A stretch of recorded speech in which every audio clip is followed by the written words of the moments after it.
fucking much. I only needed 3 points there. 5. D-I-5. You're gonna give me 5. D-I-5. D-I-5. Fucking 5. You're gonna give me D-I-5. D-I-5. D-I-5. D-I-5.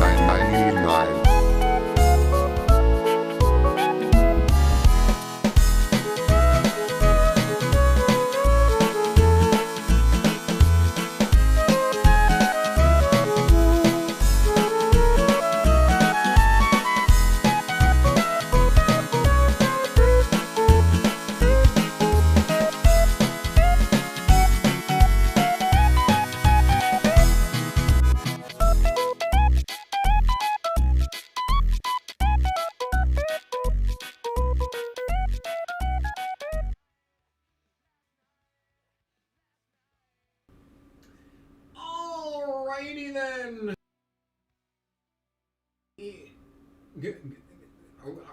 Good evening, YouTube. Welcome back to some more of this game called, oh god, NASCAR Thunder 2004, and this playthrough called the NASCAR Thunder 2004 100% race length career mode as Tony Raines.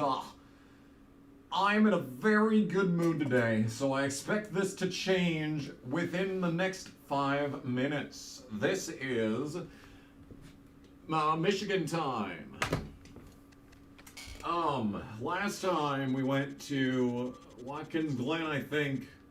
Indeed, that was the previous race. Can you believe Tony Raines won that one? Shocker, I know. And, well, we're still a full race out of the points lead. Well, you know what? Actually, if Dale Jr. finished last in this race, and we won with most laps led, I think we get the points lead. But that is not exactly what I anticipate happening over the course of the next 3.5 hours. Welcome in to the next race. We're going to use this. I really fucked myself with the whole short track chassis thing. We're going to get that chassis there. We're going to get this engine here. And we're going to get this body here. It's a car rating of 77, which is not bad. Not bad at all. Yeah, I saw trademark was in the name Michigan there. And I was like, why? How can you trademark a state? It's a state. I didn't know that you could, like, copyright that shit, but apparently they found a way. They found a way to do that. So, oh god, this chat is in a terrible position. I'm actually going to be able to read the chat today because Michigan is boring and has a lot of straightaways. So, oh, would you look at that? Wow, truly shocking. Who could have possibly foreseen the pole sitter for today's event at Michigan? Gear ratio is going to be 0.98, like 98 degrees, the boy band. Tire pressure, we're going to put it at 25. I'm pretty happy with that position, and we are going to qualify. Qualifying. No, not the Gregson fan. Actually, you know what? The past 2 streams, we have had a dedicated troll in the chat. And let me just say, it's been some funny shit. But I don't think it was the same guy both times. I think it was someone else entirely. 2 entirely different people. We're gonna be happy. This is gonna be a happy stream where good things happen, like me not dying. For example, me not dying, me not finishing last. I think that's a very good thing that could happen in this race and should happen. P9 on the first lap, that's a pretty good sign of the speed of this vehicle. We'll throw it into this turn. I'll do a terrible job on this turn 1. You'll want to keep it around 180. Want to take both ends of the track at 180 actually. It's interesting how contrasting the angles of the turns are, and yet we still go the same pace. So, yeah, anyway. My thoughts on the Vince lawsuit. Was that out when I was here last time? Pole position! I don't remember if we talked about Vince last time. I feel like we did, but maybe I'll talk about it again. Anyway, MRN needs to get their words in. So, welcome everyone to Michigan International Speedway for our coverage of the Michigan 400. What can we expect in this race, Barney? Well, look for speeds approaching 200 miles an hour and cars running 3 and 4 wide. That's a recipe for some exciting stuff. The Napa car has strung together back-to-back top fives, and I'm sure he'll try for another one. He can sure gain a lot of points if he continues his top 5 streak. Just goes to show it doesn't always take wins to move up in the points. Two logo rivals in this race. Jeremy Mayfield experienced an up-and-down year in 2000. He had 12 top 10s and 4 poles, but also had 11 DNFs. He was either running up front with the leaders or taking an early exit. Those wins are great, but each DNF is exactly the opposite and can take a driver out of the points race real quick. Steve Park has had some tough breaks during his still young Winston Cup career. He missed a bunch of races in both 98 and 2001 due to injury. Yes, and unfortunately those injuries cost him a shot at Rookie of the Year and his first top 10 points finish. But he's back now and as good as ever. Oh yeah, he's back, guys. Back from the grave. Oh God! Oh God! Oh, it's a stealth. It's a B-2. It's a B-2 stealth bomber flying over Michigan. No one saw it though. It's just so stealthy.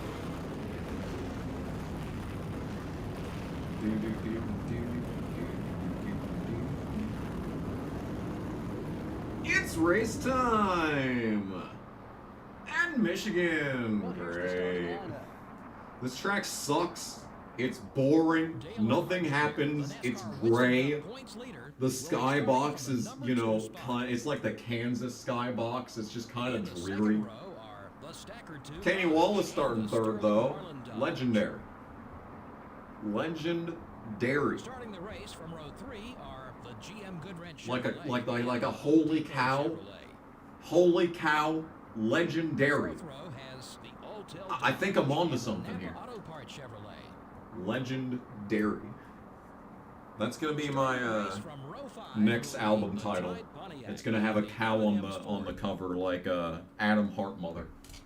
In row 6 we have the Rubbermaid Sharpie Anyway. Ford and the Motorcraft Ford. So, what's going on, everyone? How's everyone's night been? I'm chock full of energy, despite not having a coffee today. Oh my goodness, Scott McNew with the 5. Oh, and he's got the OG logo. He's been a member for 2 years. Ladies and gentlemen in the audience, that is not, that is anything but unimpressive. I dropped the ball on that one, I'm sorry. Being a Lions fan on Sunday sucked. Yeah? Yeah, it did. Yeah, it did. Being someone that hopes that the Chiefs lose the Super Bowl on Sunday was also sucking. Oh boy. Johnson and Hermie Sadler make up row 13. That's pretty sad. Alright, one of my rivals starting 28th. I'm sure he'll be 5th by the, second lap. This is definitely an attempt, and it's definitely You're gonna give me 5! Sweet, my home track tonight. Also, being a Lions fan Sunday sucked. Thank you for the 5. It is appreciated. Hopefully today will be better than Sunday. In the 18th row are the 184 car and the 57 car. A grilled cheese with mozzarella is underrated. I don't really care for, see, mozzarella on a pizza, fantastic. Mozzarella on anything else, it's a bit heavy. It's an overwhelming flavor. I like the easiness of cheddar. I haven't had a good grilled cheese in years, though, actually. Oh boy. Legendary number 178 driver Dusty Gibson rounds out the field. Oh, we barely got the pole. Damn, by not even a 10th. Alright. Here we go. 200 laps. Oh dear. Oh my goodness, this shit tried to pull a 2002 Talladega on me. What the fuck was that, dude? Oh my god, sabotage. Oh my goodness, the DEI crew that is working on the car because like we share the shop with DEI because Waltrip is still on DEI. And now they know that if I have a good race, fucking Dale's not gonna win the championship, and they don't want that. There's some manipulation taking place here, because that was not natural. Anyway, I'm gonna try my best to get Stewart to stop being pissy at me, so that the crew chief cannot fucking talk about him the entire race. That is what I'm gonna do. On the start, well, you're terrible on the start at Michigan. It's just, there's just no hope. There is no hope on the start of a Michigan race. The only chance that I had of keeping the lead was if someone slow started on the outside. Like if Kenny got the pole and I dethroned him from said pole. Then maybe we would have been able to do something. In my practice races, it's been tough because literally every single race, I have done like 4 practice races because 2 of them I did right before work because I had nothing to do for like the hour before work. And then the other 2 I just fucking wrecked because I was bored and trying out shit. But every single practice race that I did, Dale Jr. got the pole, drove off, and was untouchable. All of them. There was no exception. Except for the one where Dale Jr. did not get the pole, and he drove to the lead in 5 laps. So, basically, the hopes of us closing in on the insurmountable points lead of the 8 car are pretty low. But we're gonna hope for the best.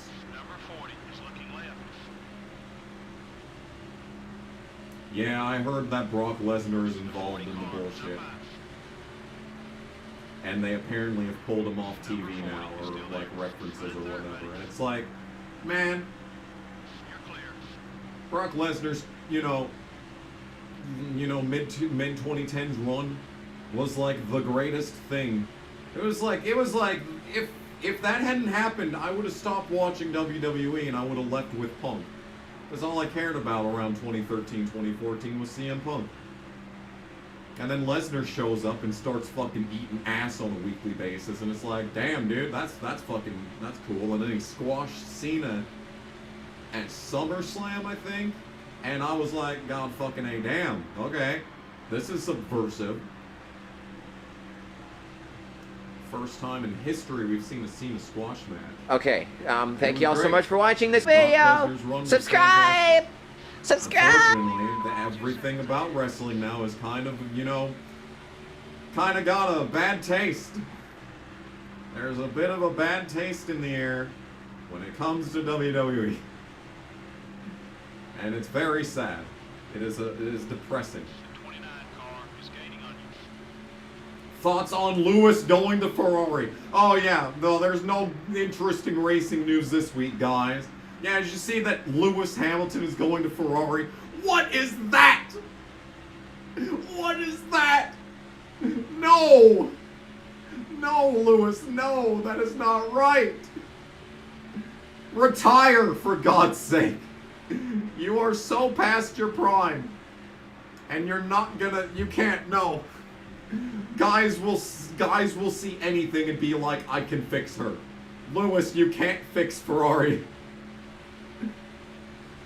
And he's replacing the guy that got the only non-Red Bull win last year. That's cool.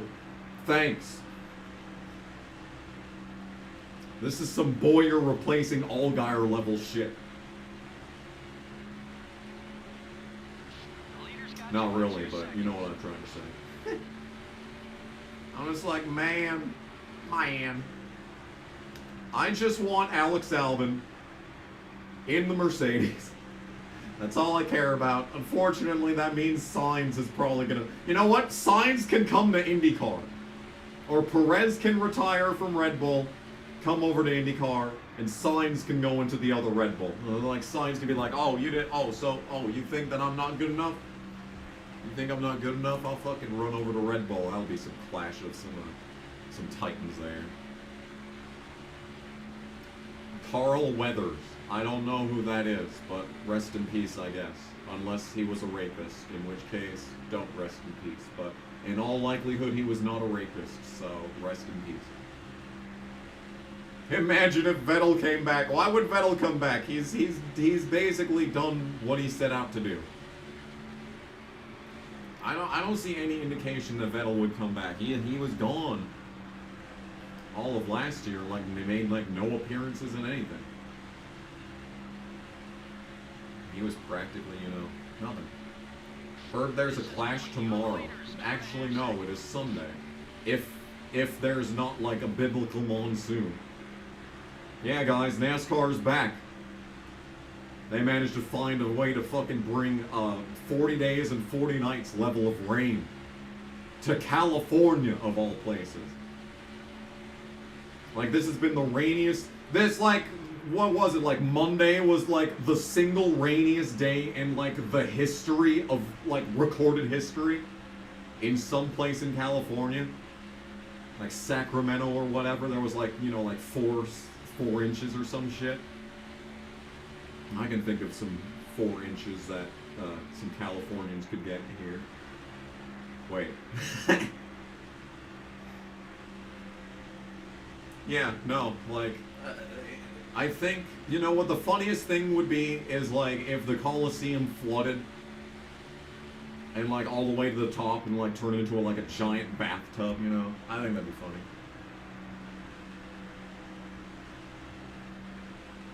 Formula 1 is cringe. Unfortunately, this is true. But hey, I'm gonna watch every race probably. You know what? I was thinking about making a video right after they announced that Andretti would not be allowed to join with Cadillac. I was thinking of making a video with a response to that, and the problem is that everyone's responded to that. Everyone responded to that the day it happened. And there's nothing that I can add. All I wanted to add was, canceling my F1 TV subscription. I was gonna cancel my F1 TV subscription on that video, but it's already played out. Everyone has said their piece already. There's nothing really that I can add. Race postponed until June. Yeah, the Clash gets postponed. And then just in the middle of the fucking summer. Isn't there Olympics this year? Summer Olympics this year, pretty sure. They can do the Clash during that. It's not like anyone's gonna watch the Olympics anyway. F1 back to Madrid in 2026. Hopefully it's good. Hopefully fucking Sainz wins that in his new Red Bull. Hopefully Pelot's in F1 by then, and he can win that race. There we go. Beautiful. Fantastic. That's how it's done right there. Olympics in July. Great. Wonderful. That means that, all the regularly scheduled sports are interrupted for stuff that no one cares about. Great. Fantastic. Yeah, I'm sure we all care a whole lot about how good Sweden is at, like, the high jump. Yes. Very good. Exciting. Family Guy turned 25 years old the other day. Oh my god, I'm older than Family Guy? Son of a bitch, I didn't know that.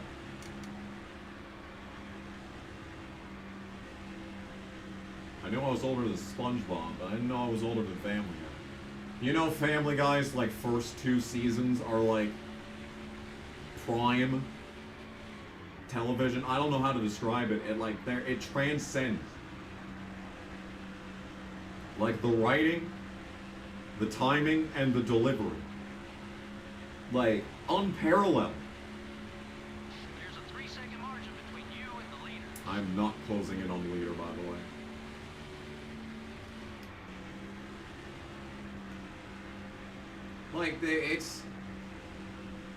Like, I'm trying to think of any show that even comes close. Like, And it's a very distinct style. It's so fast-paced, like it's just a non-stop barrage of jokes. It's wild, just how good Family Guy was at one point. And you know what? Once again, guys will look at anything and say, I can fix her. I want to be on the Family Guy writing staff. I feel like I'd do good. No, I'm not closing in on the points because Dale Jr. is second, and I came into this race 164 points behind him. So if the race ended right now, I would lose 10 points to Dale Jr. despite finishing third. Isn't that cool? Isn't that cool how that works?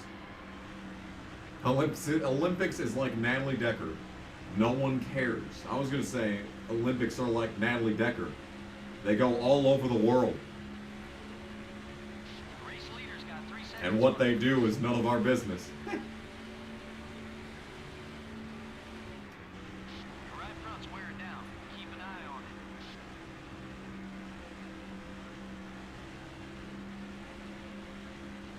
Beavis' butthead is also great.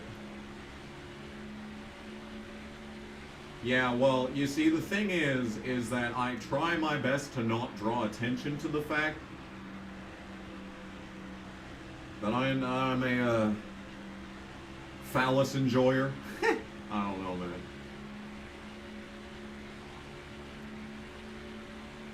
You know, I've been full-blown ever since 2015. 10 years! 10 years, motherfuckers. And I bet most of y'all didn't even fucking know. And it's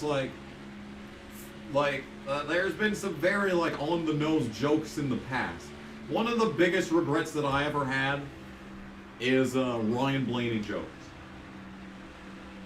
I'm very, very overtly homosexual when it comes to Ryan Blaney. And the one Ryan Blaney joke that I've wanted to make, ever since I look back on some old videos and I see, oh, I just want to suck Blaney's dick. It's like, man, that's not funny. That's just gross. The one thing that I care most about Blaney, and the one thing that I want to get intimate with, is his big, thick, hairy mustache. I could get behind that mustache. That's a joke I want to make. Anyway. There's literally a video on this channel titled Coming Out of the Closet. From 2014. It was some good shit though. That was a good video. Alright, that was a good video. I don't care, that was a good video. 10 years of pain? Yeah, you're telling me.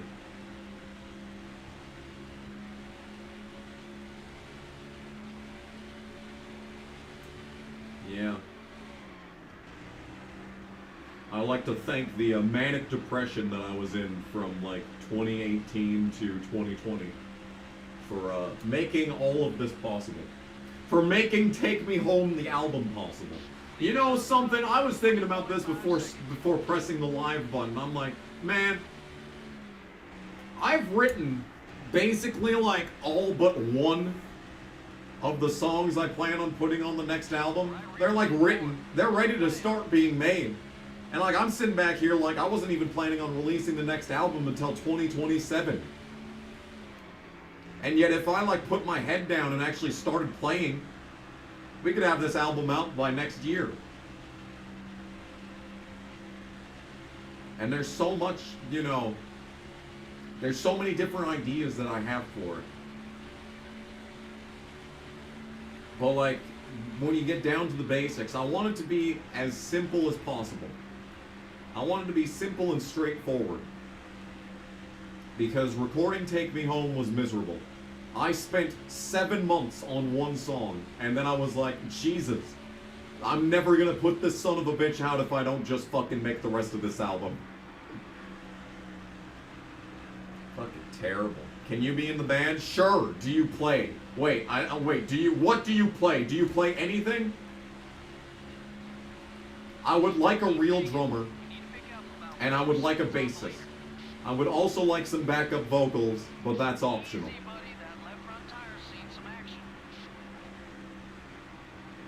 collab album, absolutely.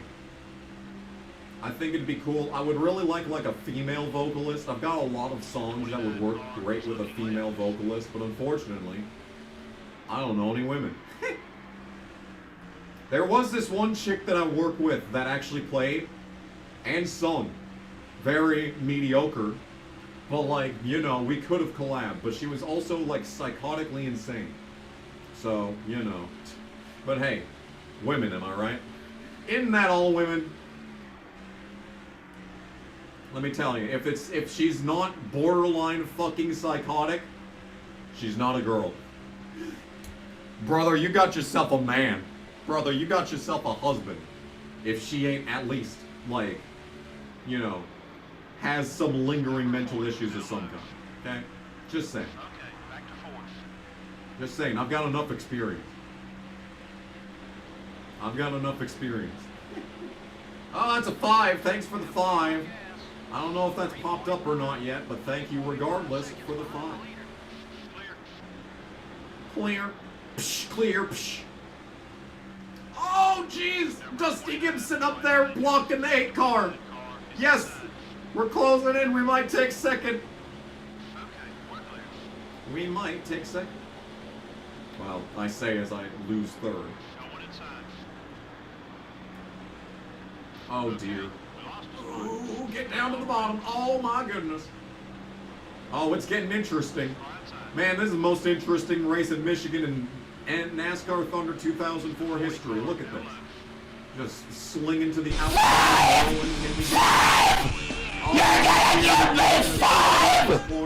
Thoughts on Jim Harbaugh being the Chargers coach? Dale Jr.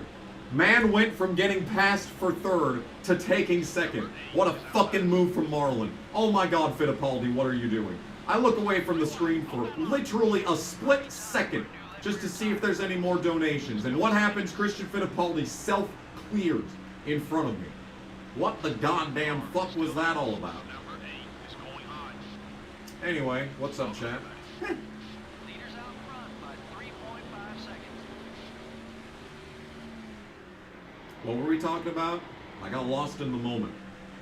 Oh yeah, that's right. We were talking about the long, voluptuous, veiny mustache of Brian Blaney. That's right. I forgot veiny. Sorry. Women with mental issues are so much better than to be with normal women. I agree. I feel like the mental issues, you know, are like spices in the spice cabinet. You know, you can't enjoy a good burger without a little onion powder, maybe some, you know, paprika on the, you know, I think paprika works. Some Cajun on the fries, Mental issues are like seasoning. You got your salt and pepper for your fries. Well, you got your fucking bipolar and, you know, borderline personality disorder in your girlfriend. I mean, come on. Come on, dude.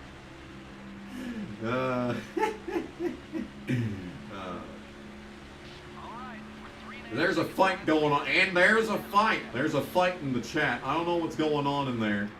I'm too busy trying to draft with Marlon to find out what's going on here. Do we need more moderators? What's going on, dude? I'm trying to check out the chat, but like I can't because I'm driving down the backstretch at 2:02.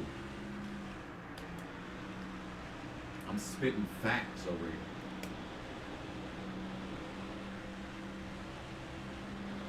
Noah Godoyan. I hope I pronounced that correctly. I doubt that I pronounced that correctly, but thank you for the yo.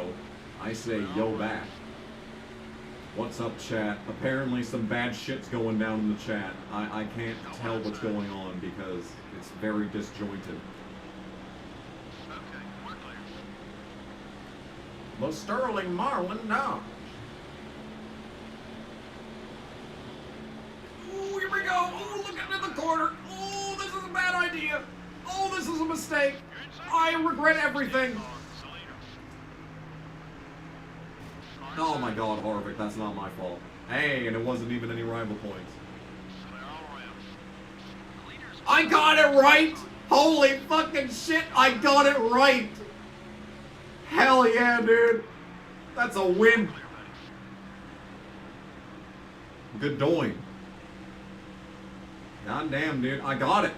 See, that's just one of the benefits of living in North Dakota, where everyone and their mother have like 7-syllable long last names that you cannot, that have absolutely like the opposite spelling that you would expect it to have. Some good shit, dude.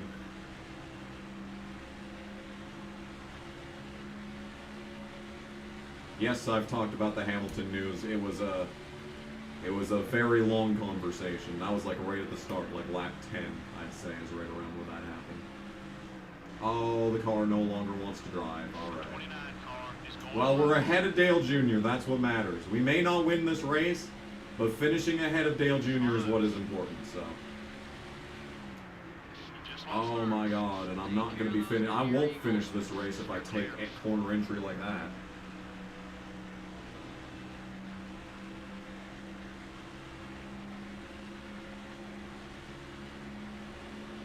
We gotta pick up 7 seconds. 7 seconds?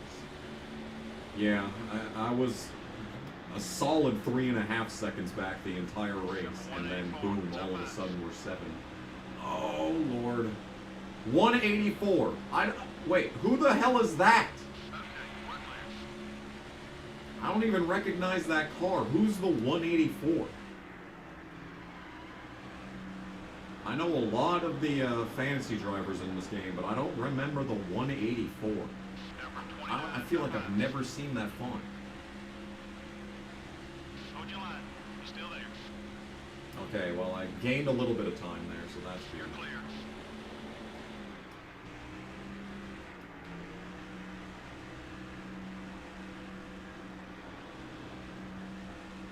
I don't know what's going on in the chat. I'm too busy driving, and I'm just reading what I see here, and like, there's nothing going on.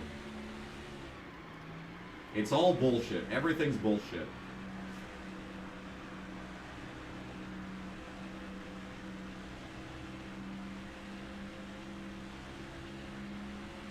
Can I just say that JC would literally have to, like, 7 seconds off the lead. murder like an orphan for me to, like, be like, oh, that's a bad dude.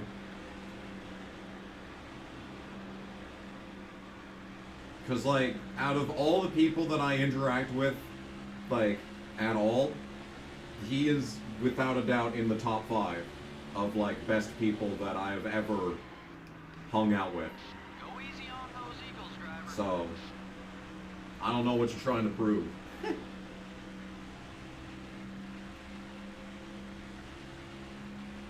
Lead singer of MC5 died today.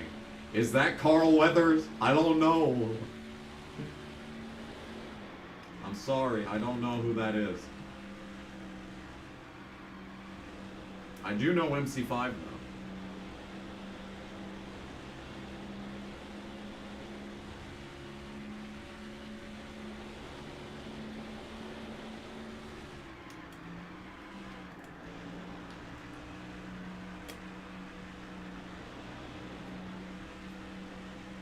Carl Weathers was the boxer in Rocky movies that played Apollo Creed. Oh.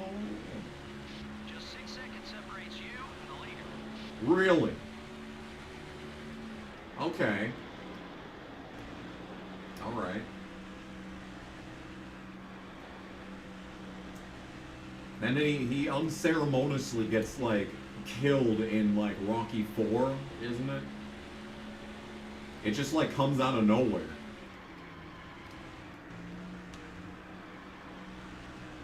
The Rocky movies got very interesting towards the end, didn't they? And now there's an entire series about Creed, yeah. Got one outside. And like his son or whatever, I don't know. It's got a run on you. Clear on both sides.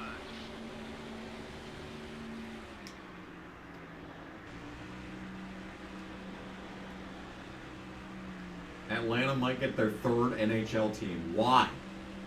Is there no other town on earth that needs another hockey team, that needs a single hockey team, and yet this place has 3? It's like, god fucking damn. I want the Rapid City Rush to gain national status at this point. How about that?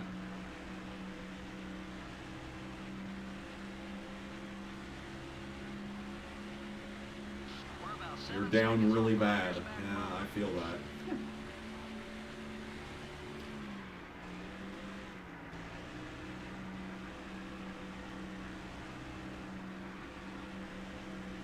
With arms wide open, under the sunlight. You know what I find really funny is that, like, the grifter, right-wing Christian grifters love Creed. And, like, Creed is great. But, like, if they aren't, like, the antithesis of Christian values, I don't know what is. Because Scott Stapp is, like, a full-blown, like, rock and roll degenerate. He's probably one of the grossest motherfuckers to ever hold a microphone. And yet, like, the conservative, like, not even conservative, but just, like, Christian nationalist side of, like, Twitter worships Creed and Scott Stapp. And it's like, bruh, are you aware of who you're talking about?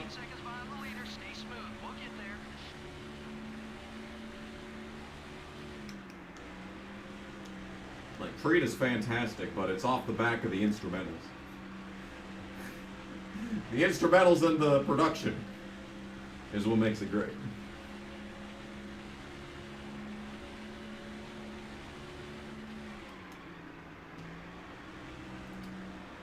Hello, my friend, we meet again. It's been a while, where should we begin? Feels like forever.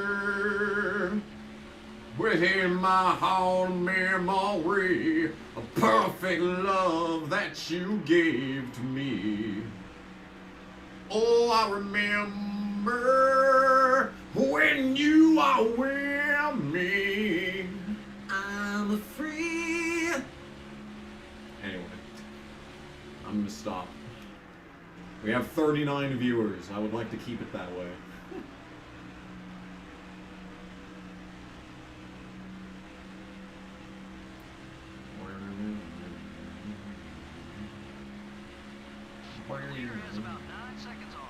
We're in 44 laps into this shit. I am still ahead of Dale Jr., which is excellent. The tires are not holding up very well, but that's fine. That's fine. We should be pitting pretty soon. How likely is Creed gonna screw over Chandler? Well, Chandler is gonna come out the gate strong. I gotta see the problem for Chandler is that he's in the fucking, you know, piecemeal fourth car on the team. More effort is going to be put into the fourth time running. Here's to another day of whatever the fuck. I don't know what to write. Chandler's over here just sitting in the 80 fucking one. He's like, were there no other numbers? Were there no other numbers? No, 11 is not available actually, now that I think about it. 02 would have been fun. But hey, 81 works. He'll be the first driver to win in the 81 in the Busch Series probably ever, so hey. We got that going for him. It's gonna make for good,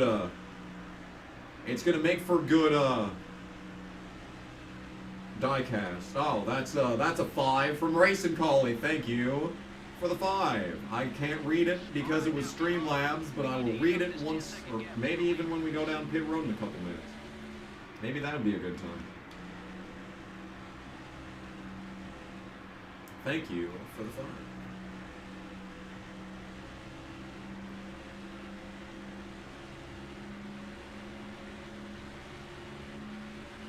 Take the 4 Kodiak Pontiac.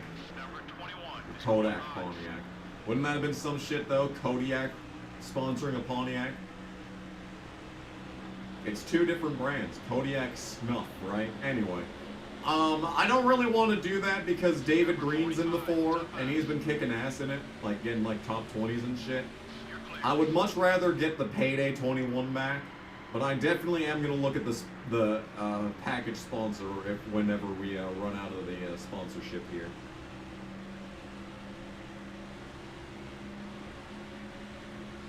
Josh Williams in the Clash, yes, yes.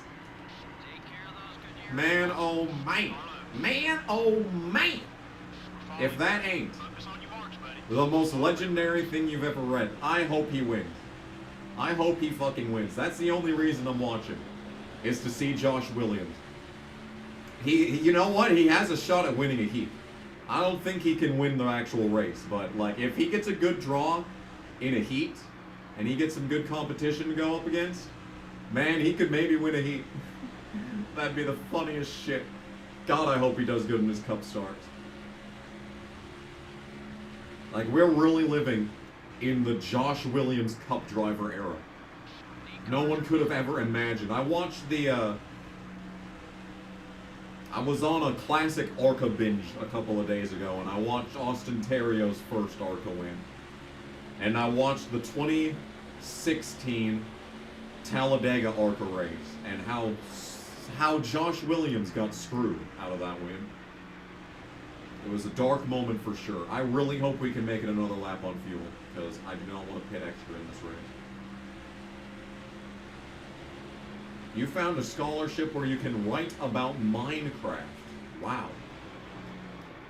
Like, what are we talking about? Are we talking, like, creative writing, or, like, are we talking about, like, the history of Minecraft? Because we could go into detail. We could go into, like, detail of, like, the mythos, like, the modding community. We could go into, like, the fan fiction about Minecraft. Like, that'd be interesting. Now, that would be interesting. I want a history of online fan fiction. That's what I want. Not a summation. I want an in-depth analysis about the history of fan fiction. I want it. I want, in detail, a section about how, like, Twilight is the reason 50 Shades of Grey came into existence. I want my Immortal to be fucking, like, honored. I don't know. I'm not gonna make any adjustments. I'm happy with where the car's at. I never watched an ASA race. I think it kind of was out of the public zeitgeist by the time we were. I was old enough to care about racing, and/or like we had Speed Channel. Only oh god, only OGs remember the Michael Waltrip, Kenny Wallace fanfic. Yeah, that was a moment in time. That was indeed a moment in time. Neat, we're 14th. That's pretty shit. Let's not get paged here. Lost time to Labani. That's not good. Hopefully some of the damage got repaired. Hoping for that. No. Stanton Barrett. You're not passing me just for me to pass you back 2 laps later.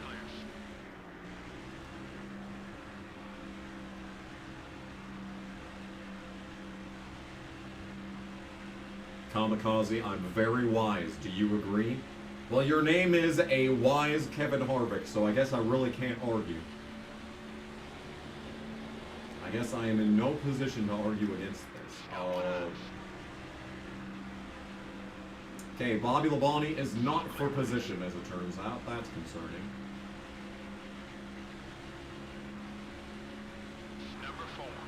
Oh, cool. Logo rival Dale Jarrett coming out in front of me here. Well, there's something for the crew chief to not shut up about. Let's get rid of this logo rival, shall we? With the power of friendship, I do decree that you and me are the best of friends, Dale.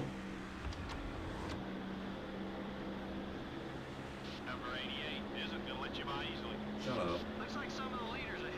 How is Harvick gonna do in the booth? Better than Boyer. Did you see that picture where Mike Joy was standing there with Kevin Harvick and Clint Boyer? Fucking dude was looking like sitting between like Dumb and Dumber. Like that one scene from Dumb and Dumber, you want to hear the most annoying sound in the universe? That's immediately what I thought of.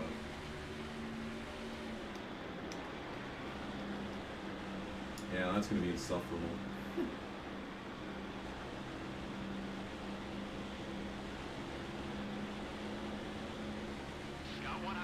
I don't know if they're going to keep Larry McReynolds locked in the fucking closet again. It's tragic because McReynolds is probably like one of the best play-by-play guys they had. Like when they had him on color, like prime Darrell Waltrip was, you know, and him and Larry McReynolds in the booth together. Prime Darrell. Like, you couldn't touch it. Oh dear. I'm not sure what happened, but I just passed Dale Jarrett on the outside. Sure, that makes a lot of sense. Marlon, can you not be there where you're at? Can you instead be behind me? Thank you. Good pass, good pass. Do I think Mike Joy will retire after this season? Who will they replace him with? I mean, unless they can snipe someone. I think fucking, it'd be interesting if they would snipe Rick Allen back over to Fox. And they just get, oh my god, Sterling Marlin. What was that? If they just got Lee Diffie to do NASCAR full-time during the NBC broadcast, that'd be pretty cool. That'd be pretty cool. Alright, well, Marlin did not like me passing him, so looks like we're 7. Sterling Marlin did not approve of those circumstances right there.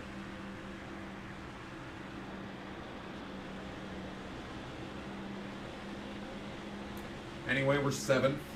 Pretty good, pretty good. SRX is done, so why not Alan Bestwick? Well, I don't know what kind of relationship he has with Fox.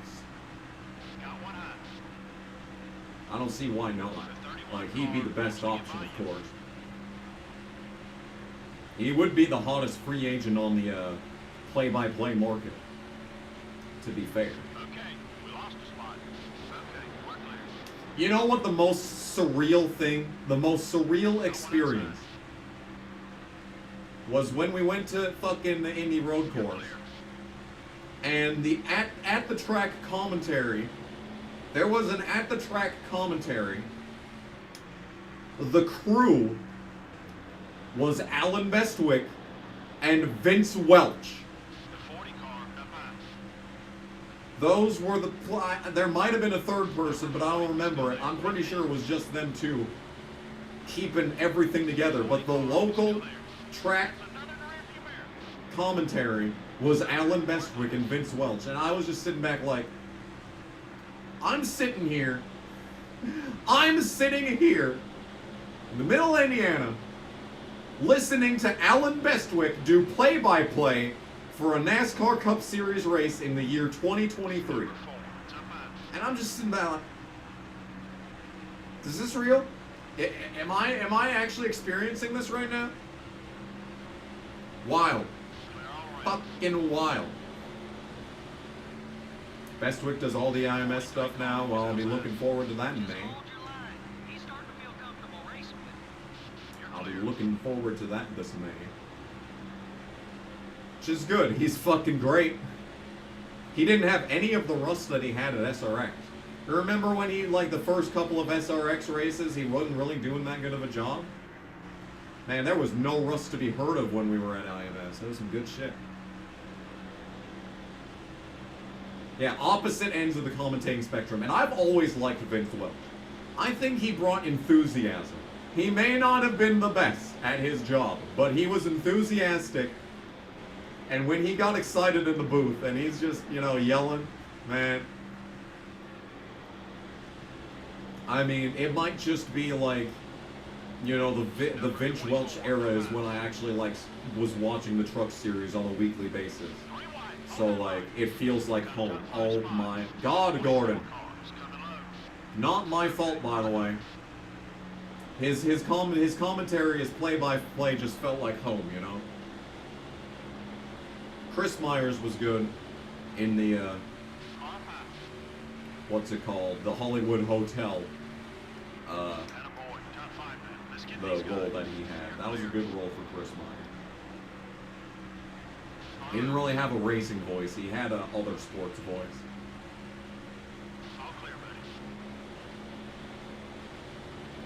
Yeah, Dr. Jerry Punch is a good one.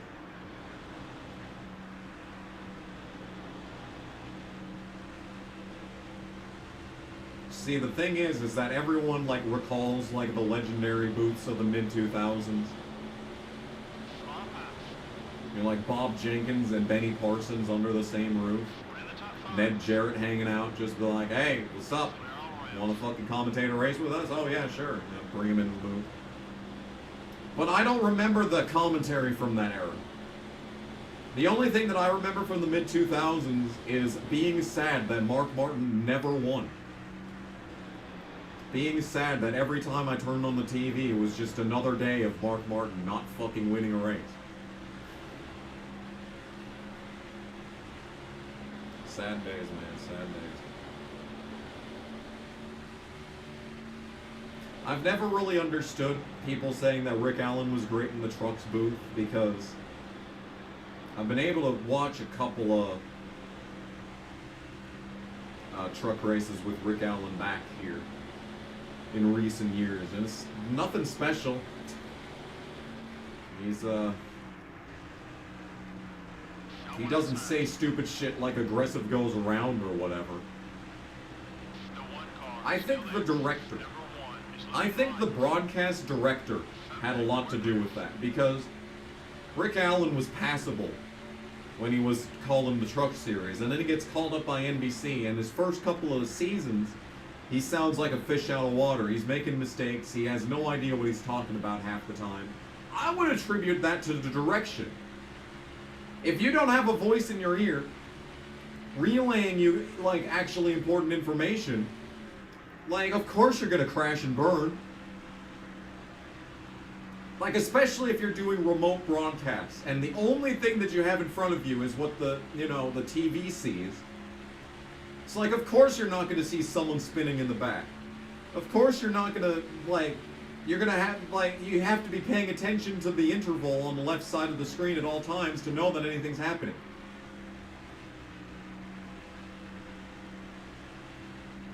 And if you don't have a voice in your ear pointing out, like, important things going on or, like, actually relevant stories, like, one man in the booth by himself can only do so much. I should know this. I've been a one-man booth at the local track for the last 5 years. I should know. It's not easy. I've laid off on these guys. Like, back in the day,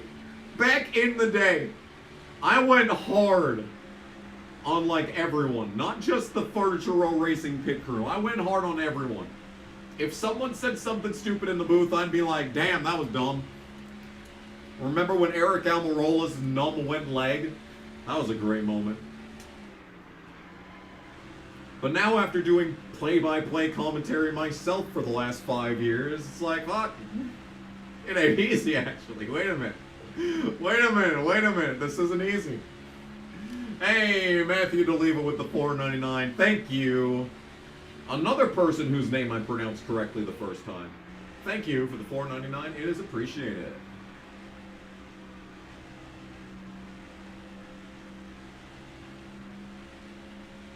How will Eric Almirola do at JGR and Xfinity? I hope that he wins like 5 races and just lays waste and does like he pulls a full AJ Allmendinger and just is just a badass. Oh dear. Okay, so Jimmy Johnson blew up and came back onto the track and is now a rolling chicane. So that should make things interesting for the rest of this one.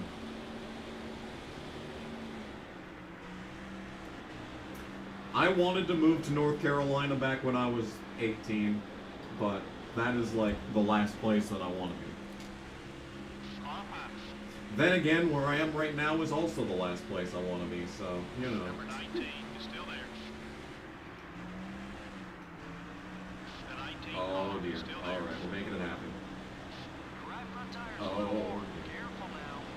They get so close to the inside, it's like they're trying to pit.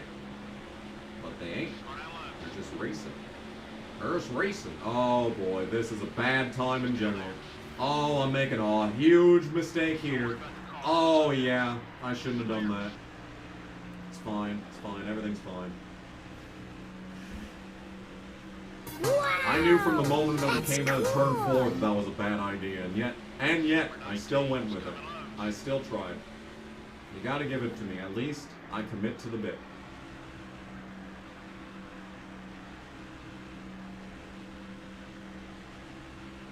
If you won the lottery, you don't know where you'd relocate because of the wild housing markets. Well, if you won the lottery, see, if you win the lottery and you buy a house at $500,000 today, well, who knows? By this time next year, it could be worth $600,000. You can still make a profit.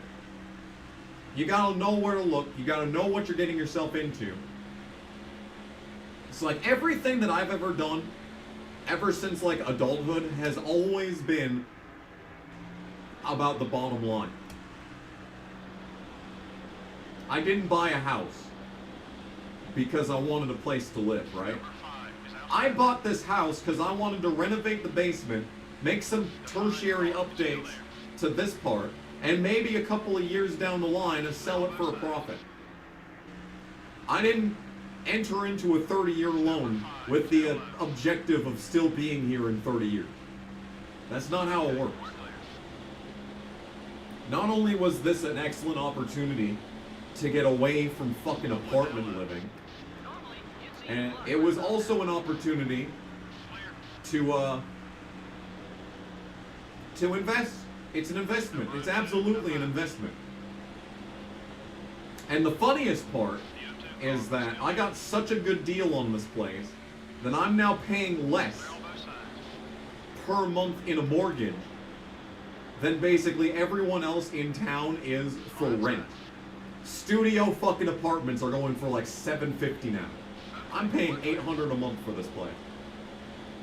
Now, of course, that doesn't factor in taxes. That doesn't factor in utilities. It's more than $800 that I'm paying a month. But at the same time, it's an event. Oh yeah, I can rant about Wendy's. Okay, so you want to know what fucking pisses me off? Is that there are hundreds, nay thousands, of potential fast food stops that anyone could go to. And this motherfucker in the chat, this motherfucker, JC1424, insists on going to Wendy's every day. Now, this is the same Wendy's that sponsored sex pest and known racist, alleged sex pest, but known racist, Noah Gregson. And decided, you know what, not only are we going to support him this one time, but even as allegations after allegations come out, we're going to continue supporting him as he moves into the 42 car. Oh yes, very good job, Wendy's. Very subtle. Very, very subtle. They only dropped him when Chevy did. So not only is Wendy's like a shitty fucking company, but you want to know what the Wendy's here did? My sister, right after giving birth, had to work because that's the state of the economy. Thanks, Joe. But she had to work and she got a job at fucking Wendy's and they didn't let her pump breast milk. They didn't let her pump breast milk, you know? If you don't pump, you stop producing breast milk. And like, what are you gonna feed your fucking infant then? Huh? The fucking pre-processed bullshit? This was in the midst of the, that was at like the peak of like the baby formula shortage crisis. But Wendy's was like, no, you must work. You must slave away at our fucking majesty. No, they did not allow that at any point. So yeah. And then, this is more, that was a few years ago. A couple months ago, one of my favorite people in this town, our maintenance dude at the hotel, went to Wendy's, got a shitty ass Baconator, And I don't know what the fuck they did, but they fucked the Baconator up so much that the bacon was like basically glass shards, and like he took a bite of this son of a bitch, and like it scratched his throat all the way down, and he was out for like 3 days recovering from that. Did he get any compensation for that? Did he get any compensation for the fact that he was hospitalized from their shitty fucking Baconator? Or that he lost hours from hospitalization, you know? Nope. Not a fucking word from them. Not even a fucking buy one, get one free coupon. Wendy's fucking sucks. Fuck Wendy's. I don't even care if they've jumped ship to Trackhouse. Wendy's fucking sucks, and I fucking hate them. And I refuse to fucking be a patron of them. Fuck them. Go anywhere else.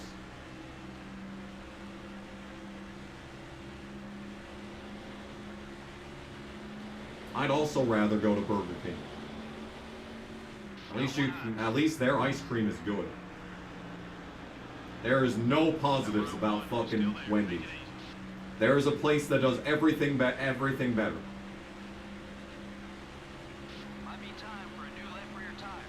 I'd trust a KFC burger more than I'd trust a fucking Wendy's burger. Has KFC ever done a burger?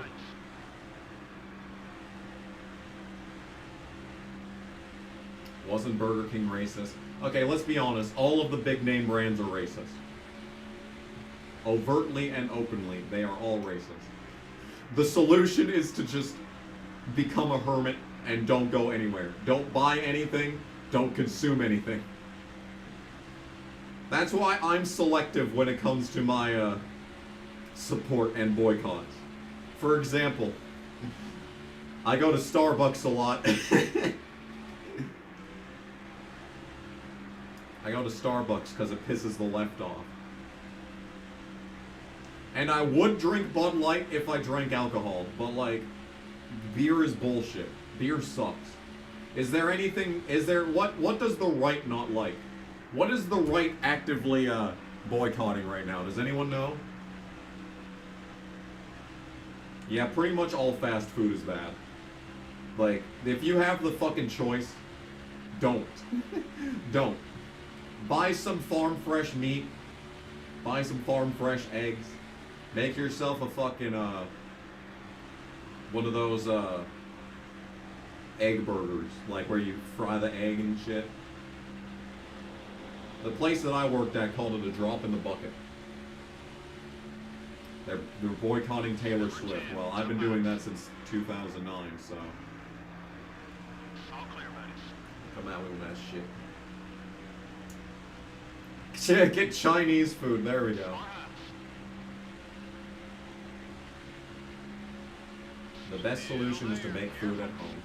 Absolutely true. The 10 car is still there. Number 10 is looking to pass. All clear, buddy. I need to get a grill is what I need. Because whenever I try to make burgers inside, I always set off the fire alarm. Yeah, I know the name is terrible. The name is indeed terrible, but people bought it. People bought it. I made that shit all the fucking time. Any good Chinese spots? I don't care for Chinese food. And there's really nothing good here. There's a really sleazy Chinese buffet here that my boss loves going to. And I'm just like, this is nasty. This is gross. God fucking damn, dude. Like, I'm not on the COVID hysteria train or anything, but damn. If this is the kind of shit we had before 2020, no wonder everyone was sick all the time. There is a good Japanese place, actually. It's called Sakura. It's a Japanese steakhouse. It's fucking badass. I haven't been there in like 10 years because it's expensive, but like, it's cool. I like it. I approve of it.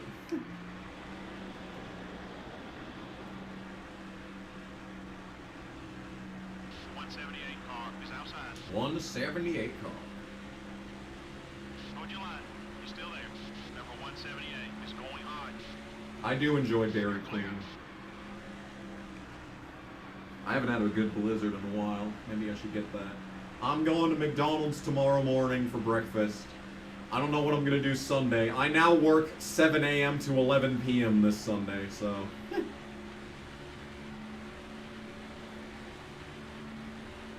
I plan on getting Taco Bell that day. Should be good. Should be a good time. Oh boy. Taco Bell is great. I don't care what anyone says. What's the weekly weather situation?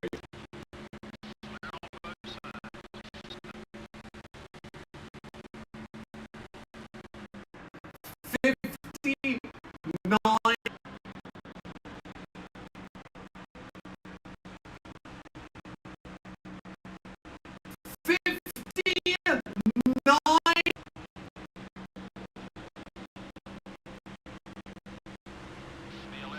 Oh.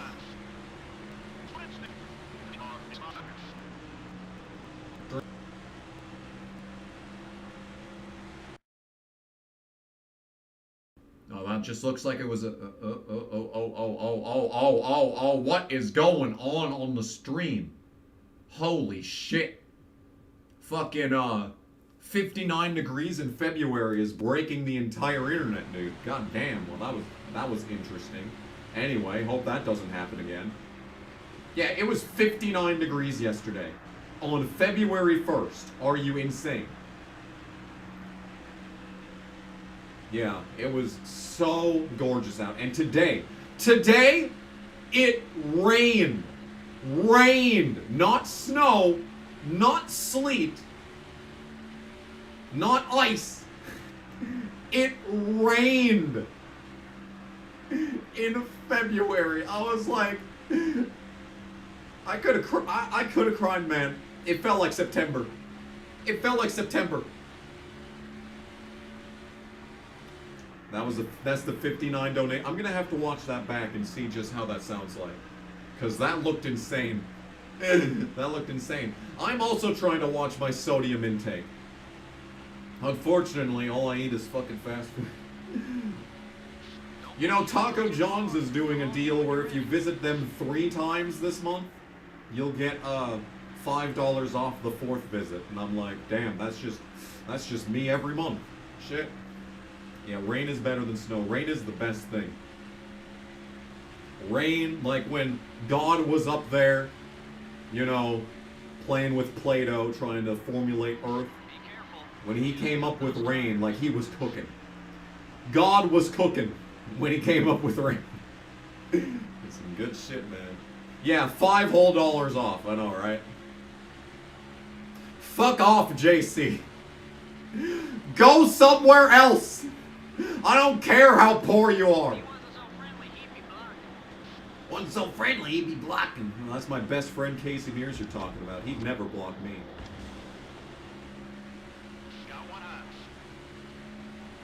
Have I tried the double Big Mac yet? Is that actually a thing?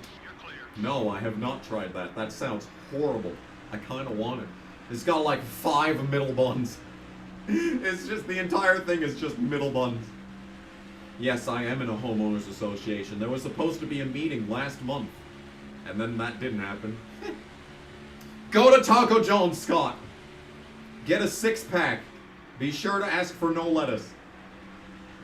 I also recommend the Taco Bravo. Taco Bell thinks it's so fucking clever when it came up with the Gordita Crunch thing. No. Taco John's has been doing it since the 90s. Get yourself a Taco Bravo. Oh, and get yourself a fried chicken tacos. Get yourself 2 fried chicken tacos and a Taco Bravo. And potato olays. Can't forget the potato olays. Oh god, I'm dying because I'm reading the chat. By the way, we're 18 seconds behind the leader, and we're P4. Just want to point that out. P4 is worth 18 seconds behind the leader.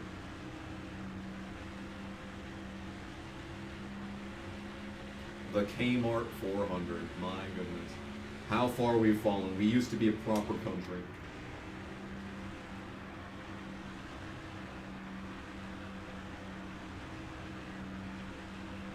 About to gain 20 pounds from that single meal. Hey, I eat as much as I can when I eat out. But then I just won't eat for the rest of the day. And maybe even the next day if I eat enough. It's some good shit. It's some good shit. Yeah, potato olays are the best. They are fattening though. Oh my goodness gracious. I try to not get them when I go, but like I'm sitting in the fucking drive-in and I see them. I see them on the menu and I'm like, that sounds good. And then I get them. And then I eat them all. And I feel fat. It's rough. It's rough is what it is. Yeah, whenever I go to a buffet, if it's an all-you-can-eat buffet, I don't take that as a fucking, you know, like, selling point. I take that as a challenge. All you can eat? Bet. Fucking bet. You should see me at Pizza Ranch, dude. I can inhale the entire buffet single-handedly. With a smile on my face. I miss those days. Sometimes I miss being fat and being able to eat entire pizzas in one sitting. Sometimes I miss it. The grass truly is greener.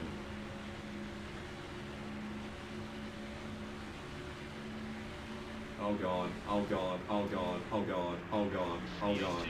Yeah, that's what I get for reading the chat. Looks like we're 7. And behind Dale Jr. Never mind, we're 8. And behind Dale Jr. You're almost dry. Come in for some gas. All clear, buddy. So remember how we were 18 seconds back? Yeah, those were the days. Easy now. Gonna need some of that grip Great. later.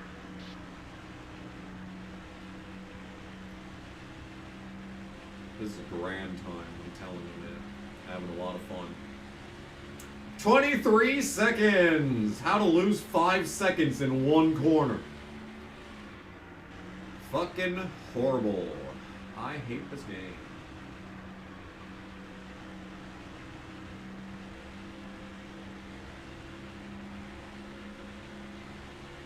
There's still no Pizza Ranch in Missoula. That's fucked up. There should be. Where was it that I was going that we just stopped at Pizza Ranch on the way? I think that was... No one inside. Oh yeah, we were going to Minneapolis, so that's the other direction. Hold your line. You're still there.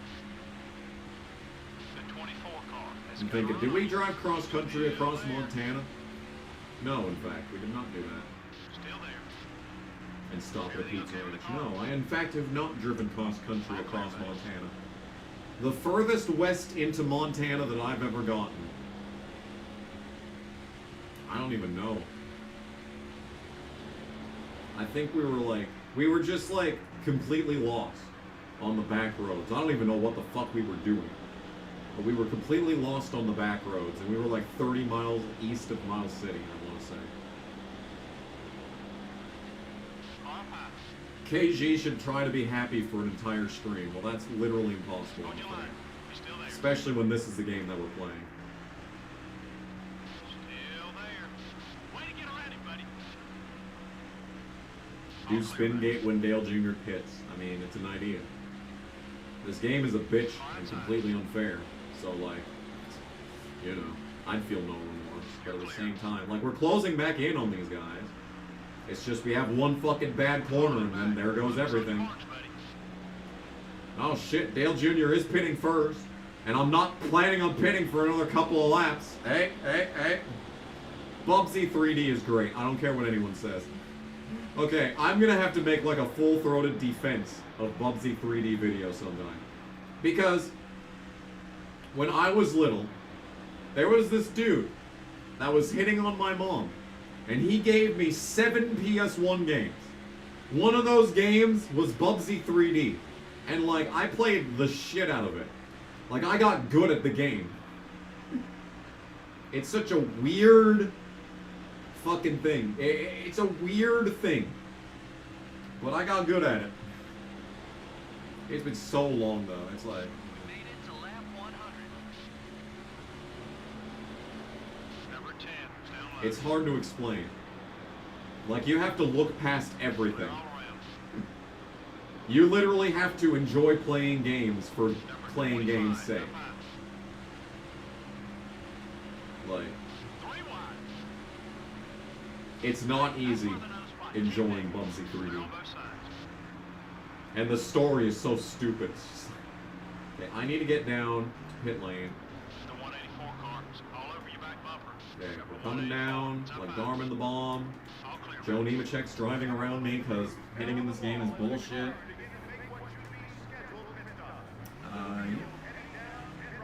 Ding. Oh, that's JC fucking DMing me. He doesn't want to. He doesn't want to make this information public. The creators of Bubsy 3D went on to create Siphon Filter. What's that? What's that? If you like it, it must be good. Like, fuck. What is that? I have never heard of that. We are indeed halfway through. Halfway gone, halfway gone. Alright, back onto the track we go without getting killed. Here's the 184 car again. I still have no recollection of this vehicle. Everyone calls it a Metal Gear Solid copy. Okay, well, I've also never played a Metal Gear game. Coincidentally, so, hey, that could be my introduction to the series right there.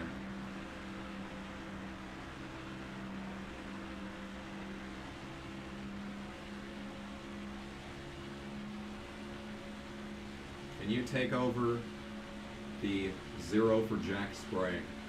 Maybe. Sprague just, you know, retires by himself. You know, I can't. See, that's the thing. You can't take over for any driver until they've retired. You cannot get a contract with the car in this game until that driver's retired. So we have to wait for Sprague to retire before I can do that.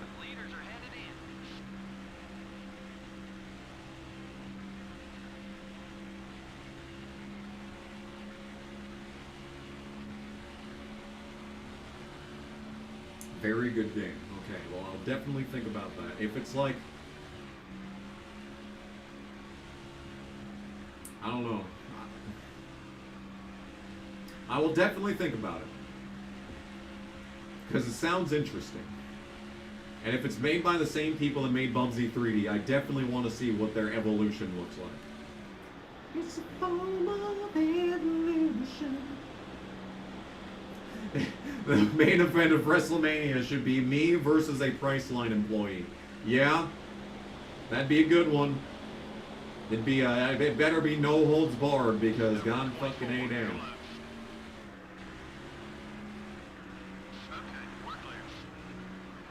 Oh boy, oh we're loose. Alright, well that did not go the way I intended it to go. It hit the seam like a NASCAR heat. Do I like dudes? Yes. Are you asking? Are you interested? The 25 car is gaining on you. It didn't age well gameplay-wise. Well, that goes for fucking... Same for Bubsy. Same for Bubsy. When's the next driving video? When I fucking buy a mounting camera to phone device that doesn't fucking suck ass. That's when. Can we get a GoFundMe for a good phone holding device for the car? I didn't think that it was going to work on the windshield for a second, and like, I mean, it worked for one whole video. One entire video it worked. You know what I mean? Hey. Ah, of course, your buddy Noah, he does indeed make a ton of money off of YouTube. I'm telling you, man. He makes more than me. Like, you've seen some of the super chats that have rolled through on my channel. My goodness gracious, I don't even, that pales in comparison. NBR Gaming, it's a gold mine, literally. NBR Gaming, the next biggest gamer on this website. Step aside Markiplier. Didn't Markiplier retire? I read that somewhere. Will Cody Rhodes finish the story? I think there is a very good chance that Cody Rhodes will win this WrestleMania. I thought that he was. I thought he was going to win last year, and I thought it was a not great idea. I thought it would have been a not great idea for him to win, but like at the same time, it was time. Now it is definitely time. But will they actually pull the trigger this time?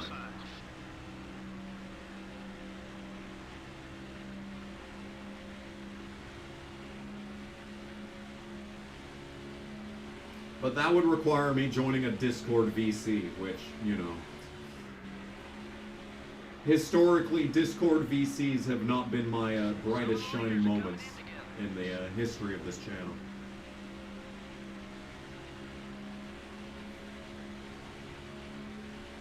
Do I actually think BMW will win a race at IMSA? They had a good shot at Watkins Glen last year. I mean, any chance. There's always a chance.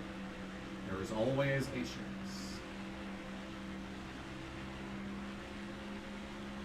Fun fact, Pizza Hut doesn't cut their cheese bread.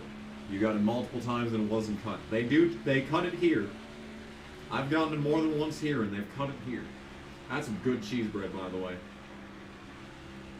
When they cook it right, oh, it hits. Oh, it hits.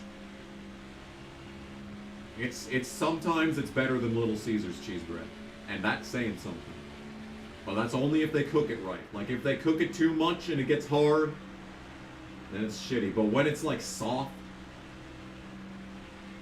when it's soft and they seasoned it properly and the cheese is like just hitting its stride, it's some good shit. It's some good shit.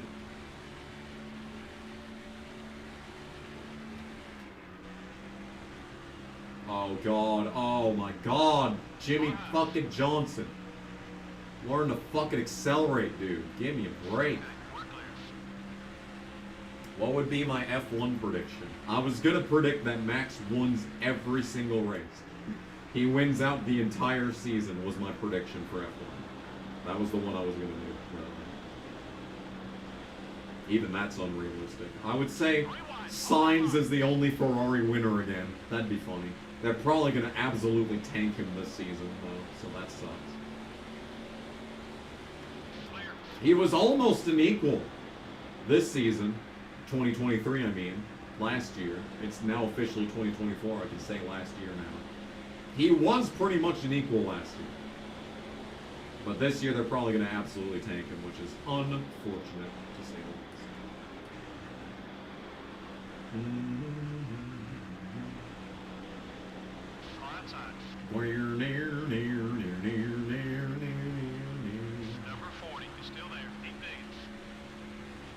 Last time you ate actual Pizza Hut pizza, you felt sad, but why? Was it because you ruined your diet with the carbs? That's what I feel like whenever I eat fucking pizza. Have I tried the all-you-can-eat special at Applebee's? What is that? I did not know that. Fucking... My mom said that they were gonna go with my grandma to Applebee's one day, and it was like the one fucking day that I worked in the morning. The single time that I've worked a Friday morning, like, in half a year, and that's the day that they decide to go to fucking Applebee's. I'm like, I want to go, and yet here you are, going on a day that I can't. Fucking no respect. Oh, shit. Oh, this changes everything. Well, not really. There's still going to be one more pit stop, but this will close up the gap, and goodness gracious. Caution flag! This is unexpected. Oh, something bad happened up here. Oh, we're gonna Days of Thunder it through the fucking dust. Alright. What happened to bring out the first caution flag of the day? Here at Michigan. Really? Really? It was a self-spin. In the middle of the straightaway, he was out of the turn, and then he just dies. Yeah, I've never seen this at Michigan on Legend difficulty. Wow. I think I'm gonna pit. I think I'm going to pick to have better tires than everyone else around me. That was not in the script. You're right about that. Man, oh man. Man, oh man. I'm going to turn up the tire pressure because the tires get really fucking bad at the end of the run.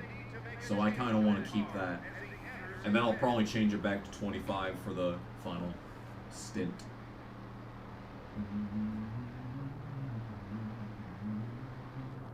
What happens if you skip school on old school? They probably just bitch at you. I think there's probably a truancy police that'll come after you after a while, is my guess.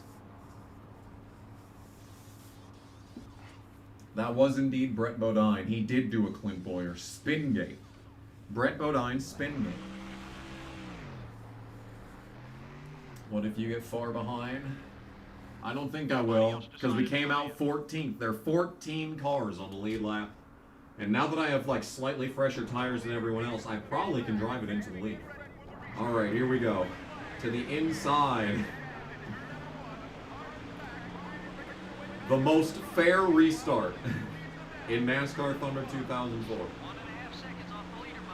1.5 seconds off the leader. Yeah, starts at Michigan are such shit.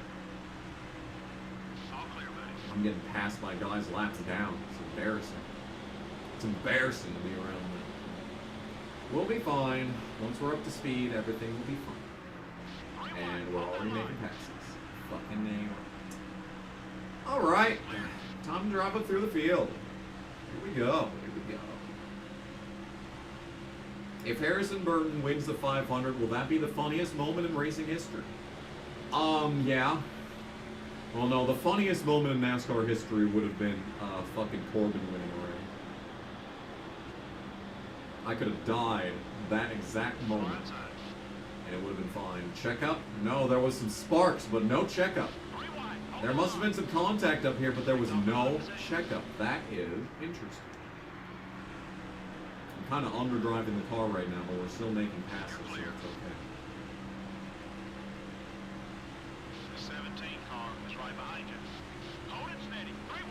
Yeah, the Daytona 500 is practically meaningless at this point, especially after the last 3 years. It's just a fucking joke at this point. But hey, at least it's a funny joke. Could be like Amy Schumer. First bad comedian that comes to mind.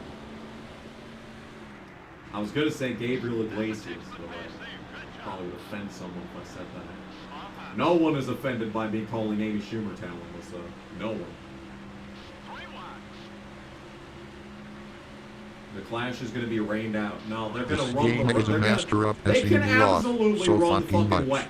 I only needed 3 points there. 5. Lyle Bailey's been a member for 19 You're gonna months. give me Thank you very 5. much for $5. $2.99 a month. Fucking You can also be a 5. KG You're gonna appreciator. give me When do I get my $8 the second that I reborn to a rich father. Number 42. That's when that happens. Oh boy. Michael Waltrip. Team owner. Team owner is not giving me room. That is not my fault.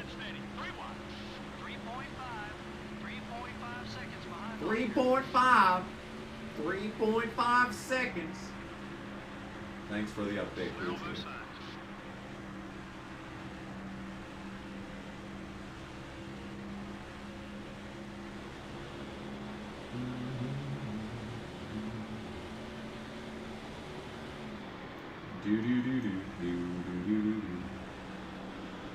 Stop talking while Microsoft Sam is talking. Well, I can't hear it.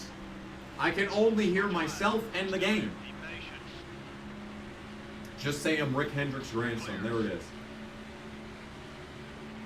That's a brilliant strategy. They will not do any research. Number 38 is outside. Could be like the 1960s. Internet isn't existing yet. Anyone can just say whatever they want.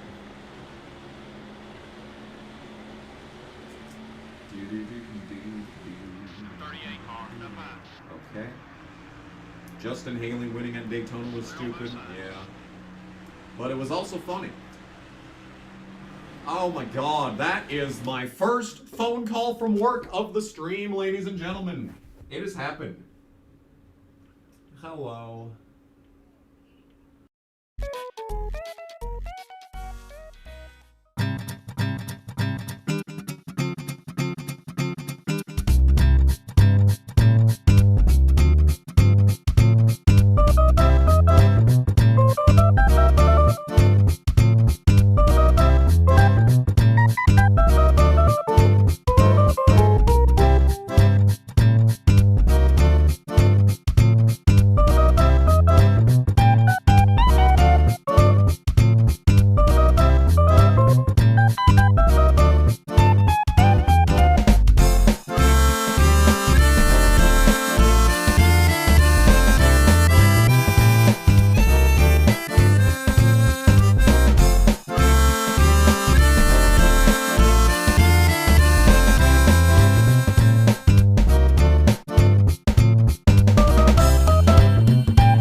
Fuck me. Stupid goddamn fucking bitch ass cunt fuck Oracle and their stupid goddamn fucking cunt fuck ass piece of a shit software thinking that it needs to change the password every 5 goddamn minutes. Completely goddamn pointless with its stupid fucking goddamn ass. Just have to muddle everything up. And then everything fucking breaks when that happens. So I'm sure I'm gonna get called again. And it's not gonna work because it just fucking working is way too much to ask for. Anyway, welcome back. That should not have happened. That entire phone call should happen. Oracle sucks. I fucking hate it. Anyway, we're 10th. But I have fresher tires than everyone, so we were driving through the... That's what we were doing, okay. We were driving through the field. That's what we were doing. Through the field. Aha. Yes, yes indeed. Yes indeed. Yes indeed. Okay, alright. Okay, we're back. Alright, actually playing the game again. Lap 123, almost lap 124. And we are 4.7 seconds behind the leader. So even with 10 lap fresher tires than the field, it's still looking a lot like we're not going to even get to the lead in this run. That sucks. I'm thinking about cutting this run in half, so we start what, like on lap 115 is when we restarted? Something like 74 laps. So if we pit every 37 laps, that's a pretty even distribution of tire usage. So, Leaders put about 5 seconds on you. So, let's get back to business. What were we talking about before that stupid shit happened? Oh boy, these guys are like, their line was like basically hitting the wall off the exit too there. That was some spooky shit. I can absolutely pass Newman. Yes. Get fucked. Oh my goodness, I need faster than this bitch.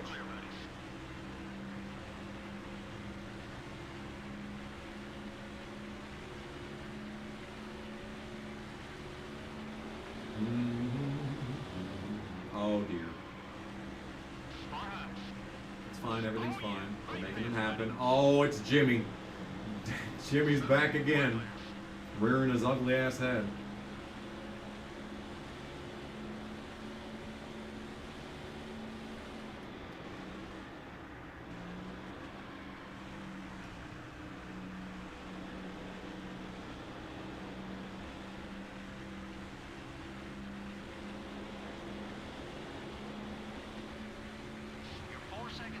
Okay, well, I managed to completely blow turns 3 and 4 and still take time off the leader, so I'd say this was the right decision. Oh! Car just sails up the track on both ends. Shit has no grip.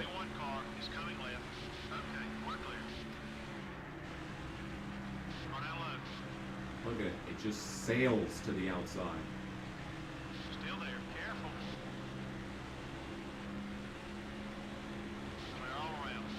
And the leader's gone, dude. He's gone. No one can touch him. It's probably Anthony. He was untouchable at the start of the race, and he's... Stewart just went like...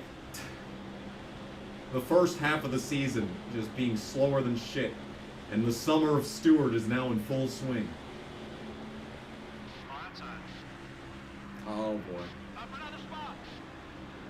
That's a slide job right there. Oh yeah. Remember how like a year after 2018, Chicagoland, that all that NBC could ever say was slide job? Oh god, someone's blowing up. It's not Dale Jr. annoyingly.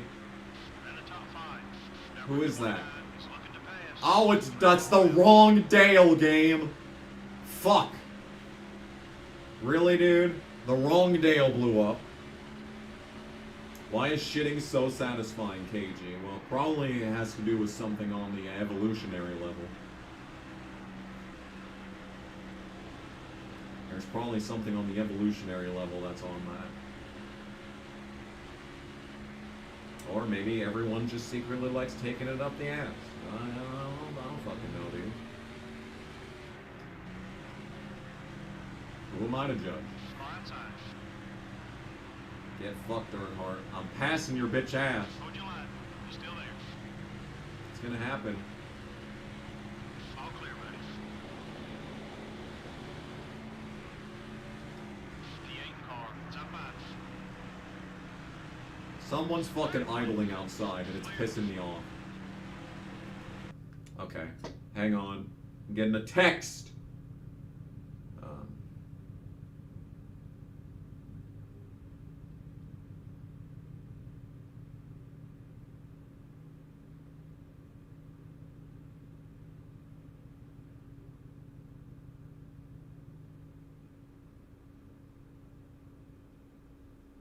Okay. Fuck, I turned the phone off. Okay. Alright. Okay. Alright.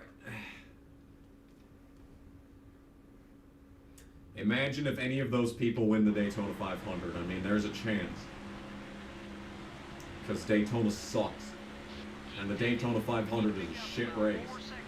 So there is a chance that any of them win that. But, like, I think there's gotta be course correction at some point. Like, 3 straight years of stupid winners? Yeah. 4 straight winners of stupid winner, or 4 straight years of stupid winner feels a lot less likely than 3 straight years of stupid winners, so. The hotel is bothering me, yeah. Do I get paid while working off the clock? I barely get paid while working on the clock. Fucking piece of shit.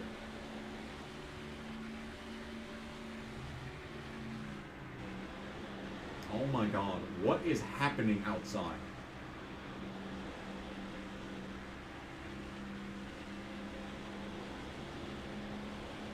Personal favorite Daytona 500 I've watched from start to finish. I'd say probably 2010. 2010, maybe 2011. 2011 was pretty good. But there was some stupid shit that happened in both of those races. Like, you had the first ever, you know, like, multiple green-white checkers, which is a good thing. That was a good change in 2010. And then in 2011, you had the whole David Reagan self-clearing before the line, costing himself that race. You know? And now Reagan keeps coming back every year, because he's the one that fucking got away, you know. It's funny. Funny.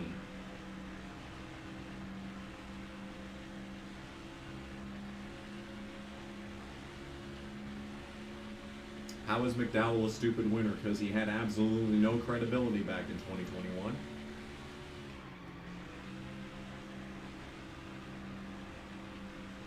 Michael McDowell in 2021 was just the guy that randomly won at Road America in RCR number 2 in 2016. The only other thing he was known for was nearly dying at Texas. That's basically his only career highlight, was Texas 2007. Or 8, whichever fucking year it was.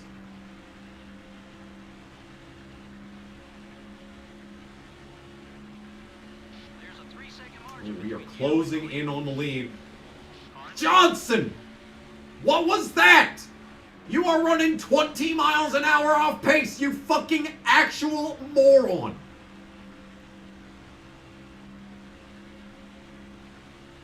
The fuck was that, dude? I'm so mad.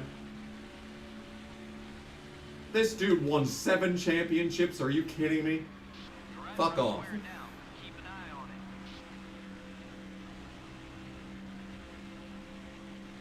Hey, the 2007 Daytona 500 was the first one I watched start to finish. Boy, do I fucking regret that.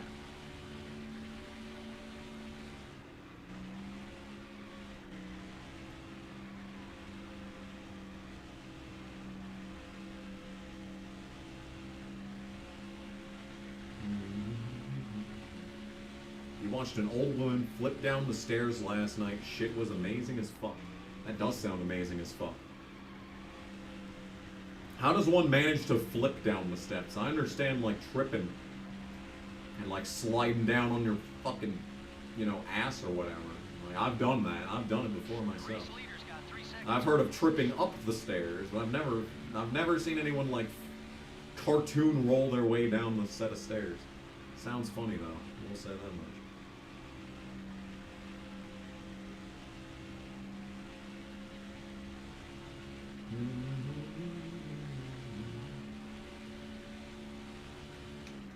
If a physically beautiful woman is naked in front of you, would that turn you on? No, I'd be very uncomfortable. I'd be like, how did you get in my house? It's like 30 degrees outside. How did you get here without dying of hypothermia?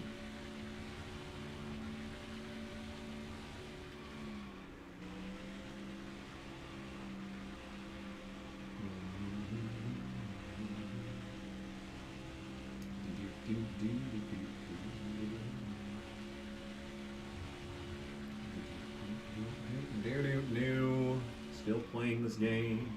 There's still a lot of this fucking race left. She cartwheeled 3 times down the steps. Gray hair flipping.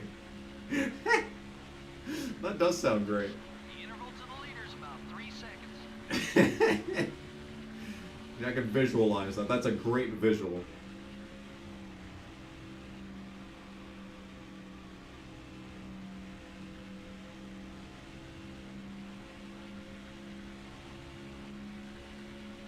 Never doubt the second win. We haven't had second win the whole race.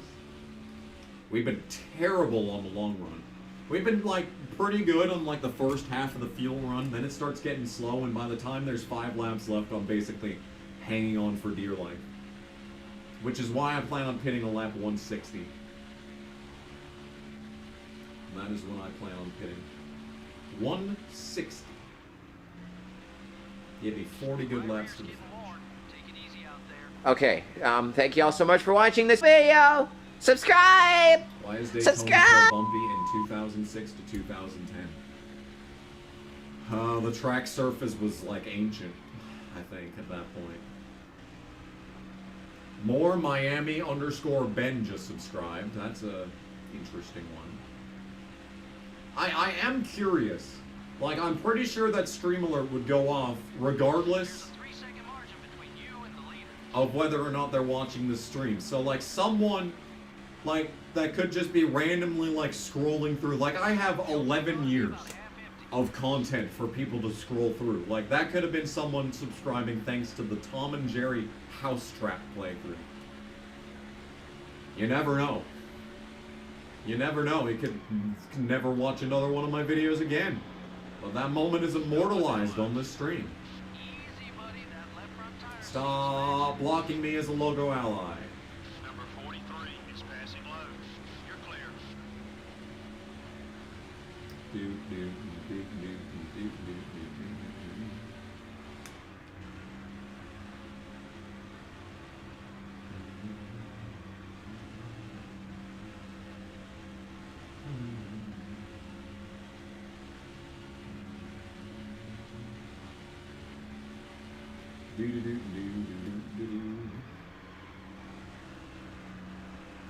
You know, I was wondering, like, what my favorite racing memory was. Because, like, the one I always go back to is the 2009 Daytona night race. I think it was 2009 or 2010, but, like, we went to some bullshit for 4th of July. And when we got back, there was like 10 laps to go. And Kyle Busch killing himself off of Tony Stewart was some pretty funny shit. I watched that in my grandpa's foyer. Oh, this is a bad time in general. You know what? The game is not the challenge. The track is not the challenge. Tony Stewart is not the challenge. Dale Jr. is not the challenge. The challenge of this race is Jimmy Johnson just being in the way in the worst possible way. Unbelievable. This shit.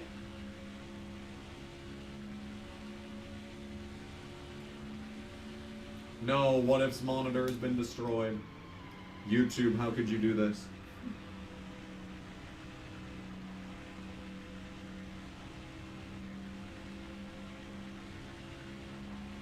The first flip you watched live was Mike Snyder. What was the first flip I ever saw? That's a good question. What was the first flip that I ever saw? The left rear's getting worn.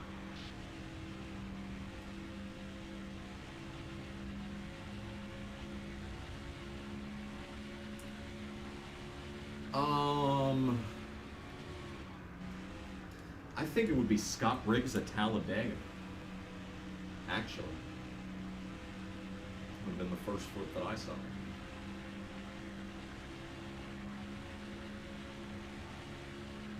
Jimmy Johnson driving worse than he did in 2018 to 2020, and that's saying something. Has there ever been anyone to fall off as hard as Jimmy Johnson? Has there ever been anyone who was on top of everything as long as he was? Like Jimmy Johnson, who fell off nearly as hard. Anyone? Beside you. The 16 car is coming up quick. Anyone at all? Clear. Like, not even Richard Petty. He had a gradual decline and stuck around like 10 years longer than he should have. But he was still moderately competitive for a couple of years after he was done being amazing.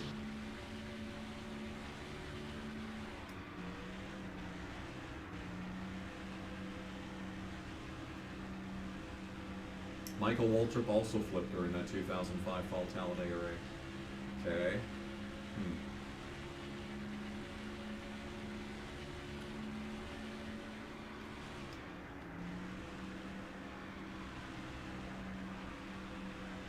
You think it will be Rock versus Roman at WrestleMania? No! No! Don't do that! Don't do that! No!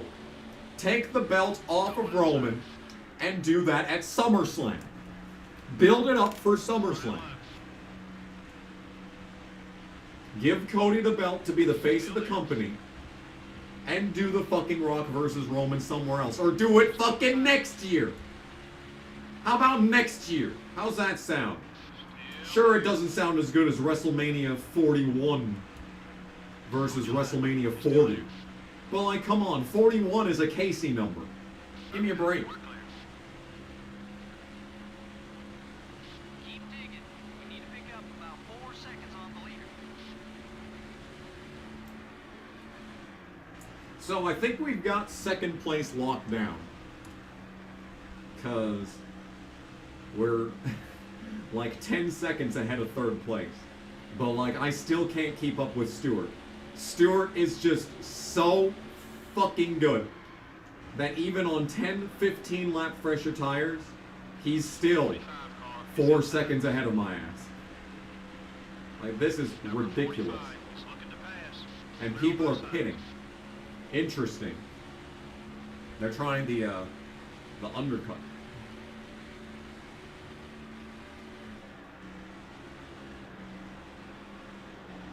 Ooh, it's not turning. Ooh, it's not turning. Okay. That might have been the draft that did that, actually.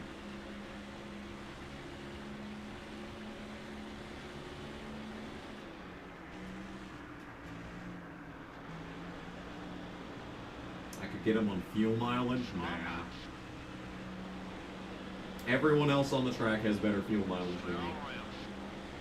That's just the way it works. In these games, yeah, we're not close. Of course, Dale Jr. is third, and I have yet to lead a lap today, so if this race finished right now, I would gain 0 points on Dale Jr. And here's the guy that brought out the caution, fucking Brett Bodine. Not sure what he was thinking. Number 11 is passing high. Oh, speaking of high, 169 through that corner and still couldn't hold the bottom. Unreal. Got one outside. And we lost another 10th there. Don't worry, we lost another 10th just now. Oh, it doesn't turn. Okay, car's getting bad. Car's getting very bad. We're barely making passes in traffic here. Having to slow down so much.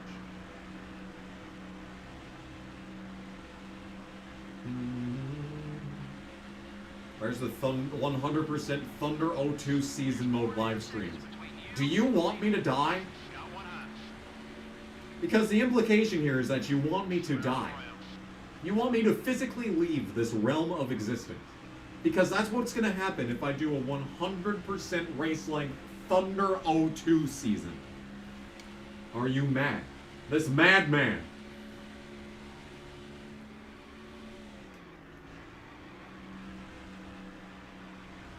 I don't know about that.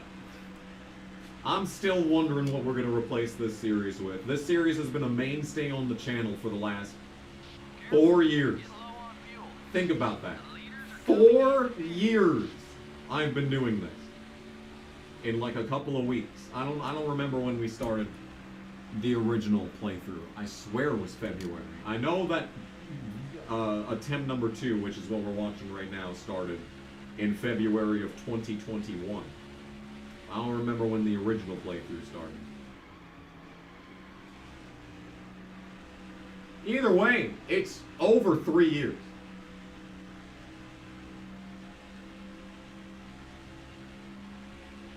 You nearly died from drowning because you were a fucking idiot and pushed another kid in the pool and got karma.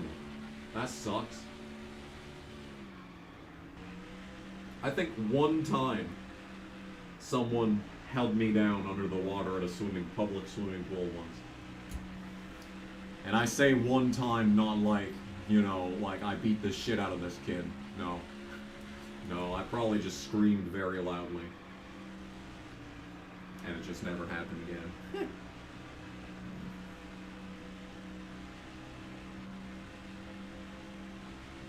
Oh, that's true. I know, that's right. I only gave JC the soft kiss. Everyone else got the violent kiss, of course. I should only expect violence in return then. Okay, we're clear. Oh.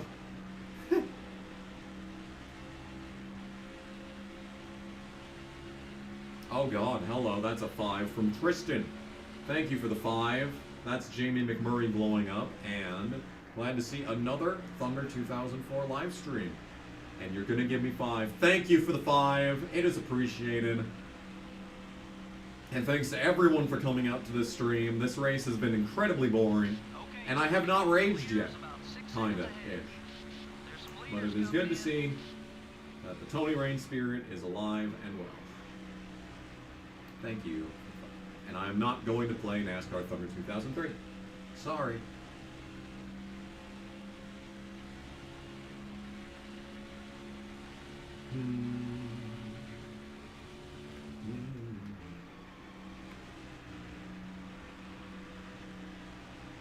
What other races will you be attending besides the Indy 500? My brother in Christ, I have no money. I'm already spending a lot of money to go to that. Oh shit, everyone's pitting. Should I try and undercut Stewart? I mean, I was planning on pitting on 160 anyway, so it's really not that much of a concern.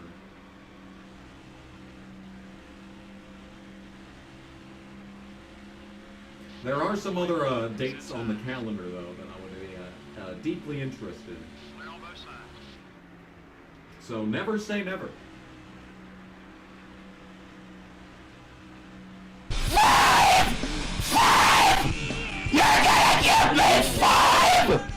Glad to see another NASCAR Thunder 2004 live stream. I'm going to give you 5. That's the easiest way of putting it. So, the way that I lost my first 10 pounds was I got a bad stomach bug in 2015, and I took 3 days off from eating. I did not eat anything for 3 days, and that's how I lost my first 10 pounds. From there, keto products. Keto buns, keto yogurt. I very much recommend the Sam's Choice keto buns and the keto ratio yogurts.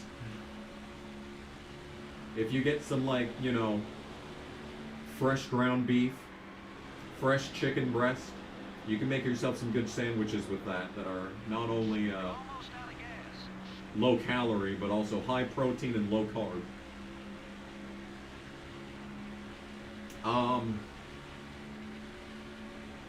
Yeah, that's basically the extent of my advice. Get some Slim Fast shakes too to supplement the keto stuff. Slim Fast makes some good shit. Oh boy, okay. Did not speed. Did not speed on the pit road. Hell yeah. Yes, low carb is basically the extent. Oh my god, that was you! That was you? That was you at Indy? Oh my god, dude! I've been wondering who that was this entire time. Holy shit! God fucking ain't damn. I was wondering who that was, like, the entire walk back to the car. I was like, wait, who was that? That was you, holy fuck. Oh my goodness, one of the biggest mysteries of 2023 has been answered on this fucking day. Wow. Nice. Well, that's cool. Maybe we'll see you again this May. It's possible. May likely. I want to hit the booths again. That was like the highlight of like that entire day, was like hitting those booths and seeing that cool shit, dude. Some good shit.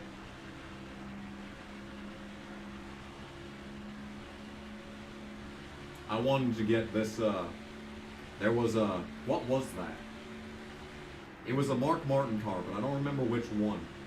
And I wanted to get it, so I think it was a Hendrick car. It was one of the fives. But I can't remember which one it was. I really wanted it, but it was like $59. I'm sitting there like, bro, are you insane? I could find this on eBay for like half the price. Yeah, that was fun. Will I go to the Brickyard 400? I mean, I don't want to. I saw the best NASCAR race at the Brickyard of all time last year. If I go again, it's just going to sully the experience. I would rather go to a different track if I'm going to a NASCAR event. I would like to go somewhere.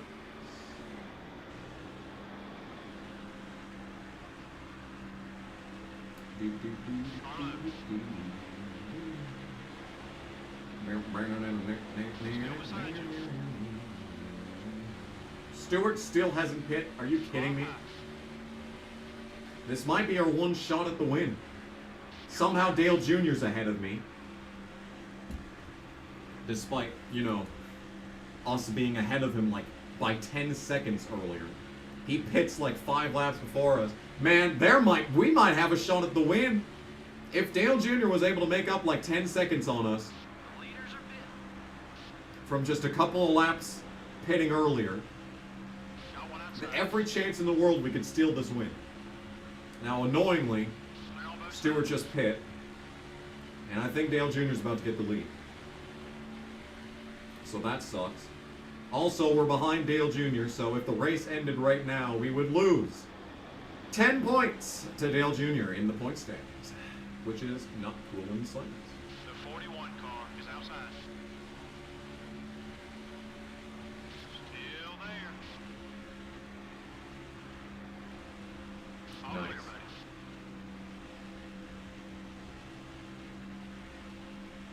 Dover and New Hampshire. I hate both those tracks.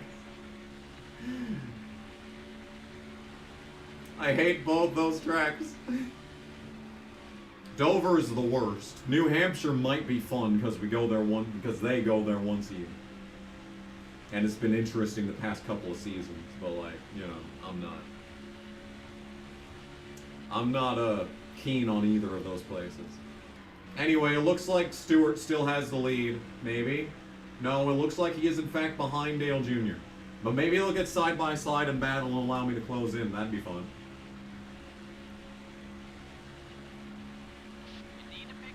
We're looking at the possibility of the Chicagoland revival. They're going back to Iowa. I've always wanted to go to Iowa.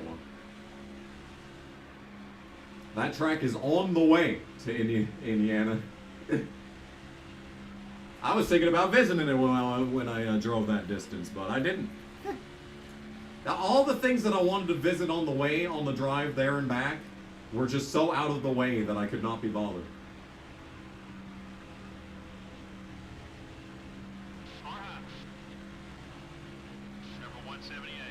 How about Bristol or Talladega? I'd go to both tracks. I'd rather go to Bristol. Talladega, literally nothing good ever happens there. So, you know. Kinda don't want to go there. But Bristol, fuck, I wish I went to Bristol last year. Who won the Cup race?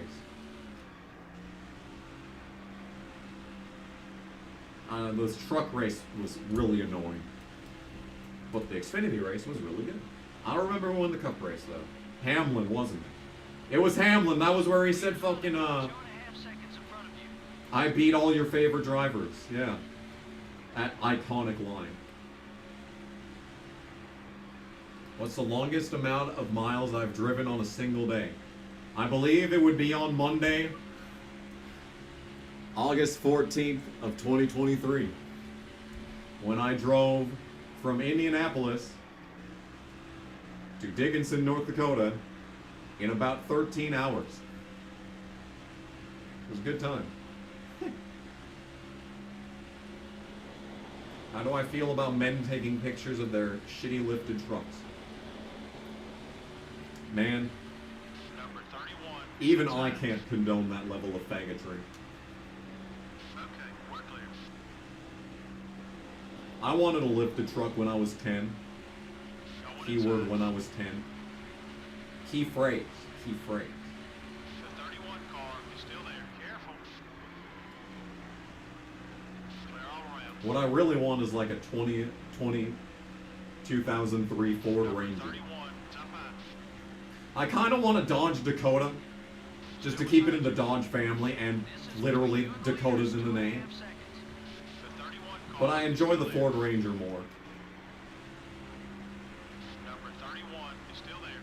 The 31 car. They still sell like 2011 Rangers for like $15,000. I'm sitting here like, come on, dude. This used car market has to break at some point. At some point. At some point, the used car market has to have like a collapse. It has to happen.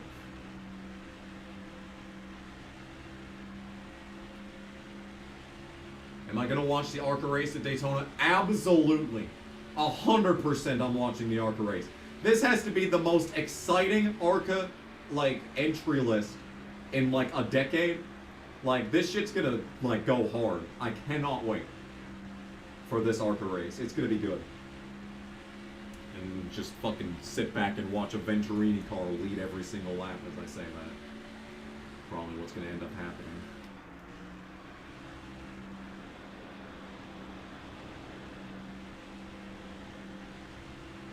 About attending an IMSA race. Well, I'd love to watch Michigan Pilot and see Wickens do good, but like, my hand is really starting to hurt, by the way. Number 30 is passing high. Like, 30 years from now, when my hands are mangled and twisted from arthritis, I'm gonna look back at this shit and be like, damn, those were the days. ARCA, from like the late 90s to like 2017, was better than the Cup Series. More entertaining, more interesting. These guys are just blocking Dale Jr. Oh my God, they're blocking him. Ashton Lewis is right here ready to cause a calamity. Oh my goodness gracious. Move. Either pass Dale or move. Alright, neither of those things happened. That's stupid. Will I watch the Daytona 500? Oh my God! Oh, almost an Ashton Lewis moment right there. But we're fine. Into second. Into second. Stewart's right there. This is the closest we've been all day. Am I actually going to pull this win out of my ass?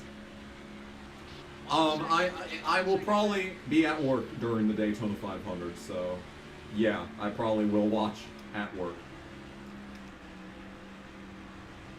Oh, there's so many laps left, and the car is going to fall off so hard as we get into the second half of this run. But, like, the leader's right there.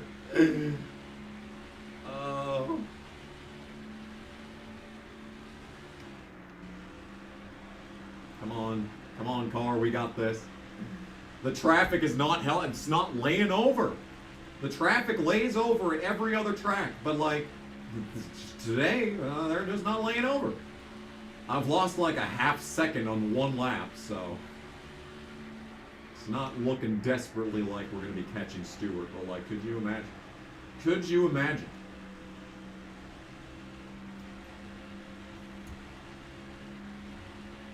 Tony versus Tony, the classic. We've seen it hundreds of times play out in this playthrough.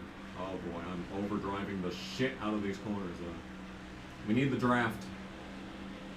We need the drafting help from old David Green. Hell yeah, dude. Okay, don't block me off the track. Okay, that's literally the opposite of what I told you to do just now.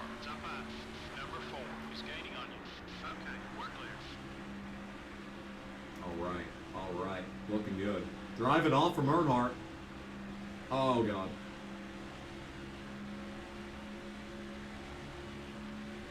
How did the burgers taste? Not great. I've had better, I'll say. I will say I have had better. Yeah, unless Jimmy Johnson, like, starts blocking three-wide traffic, we are not catching Stewart. Oh, my God.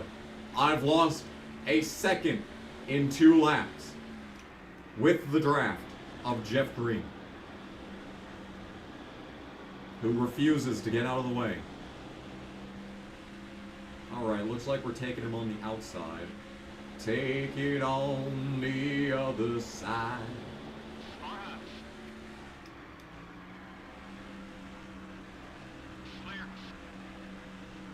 Don't let the inferior Tony win. I'm trying. He's just so good. He's just so fucking good. I can't catch him.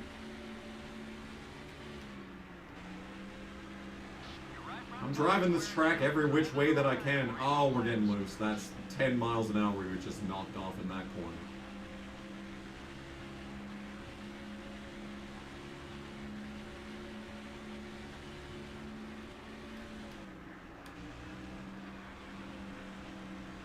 He's clawing his way through traffic like nothing.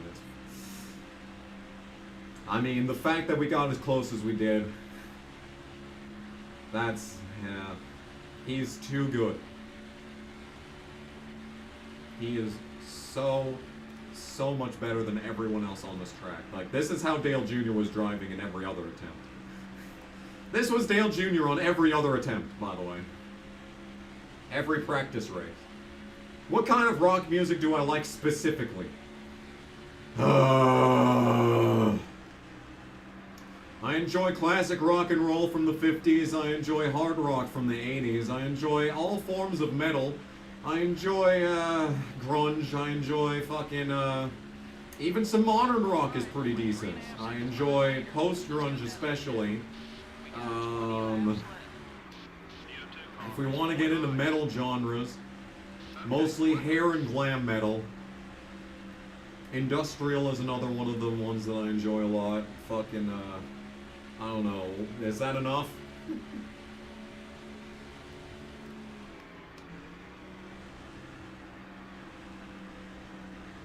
Have I ever listened to pirate metal? Yeah.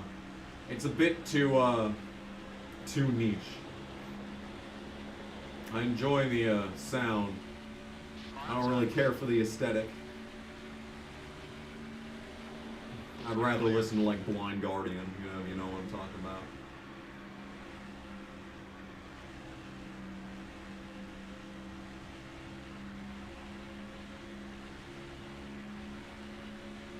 JC, you can just keep the $20. You need it more than me.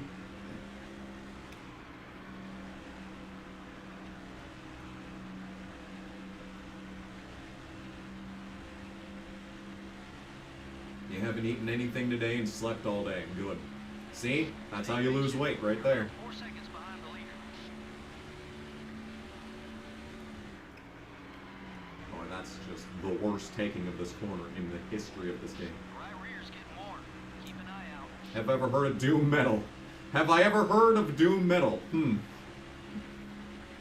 not too sure. Yes, I've heard of Doom Metal. I enjoy Demon. Demon is really good. Fucking Black Sabbath, the song, is like probably my favorite song by Black Sabbath. Like the entire like debut album of Black Sabbath. Oh my fucking god, Johnson, you fat fucking dumb bitch. You whorebag sack of goddamn shit. Fuck off, you fucking inbred moron. Alright, well, I was securely in second place there. Until then.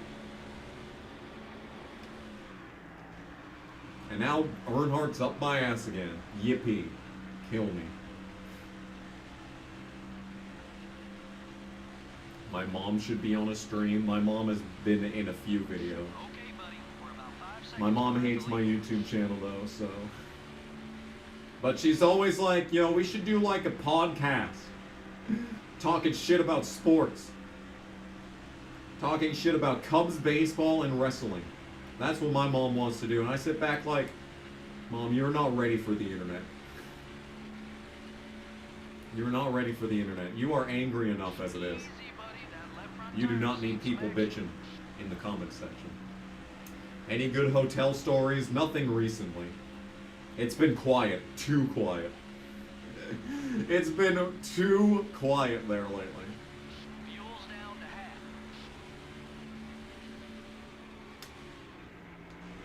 It's just the usual people bitching about the basic stuff.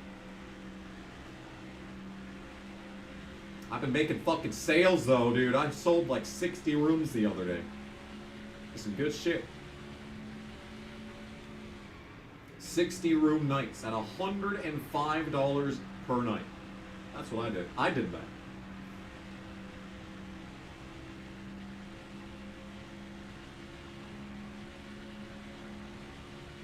Come on, buddy. We're 6 seconds back. Let's get up there.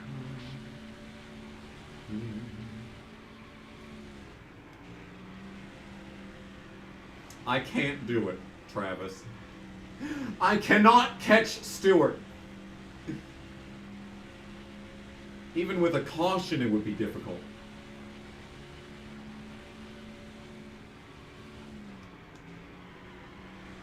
Am I gonna watch the Super Bowl? I'm pretty sure I'm gonna work that, so yeah. If you have the equipment and time. Well, I don't have time for anything, so I guess I won't be podcasting anytime soon.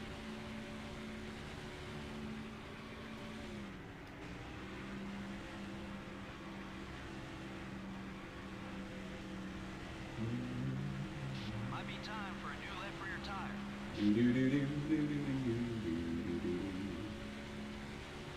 Lap 188. Did you know my favorite number is 188?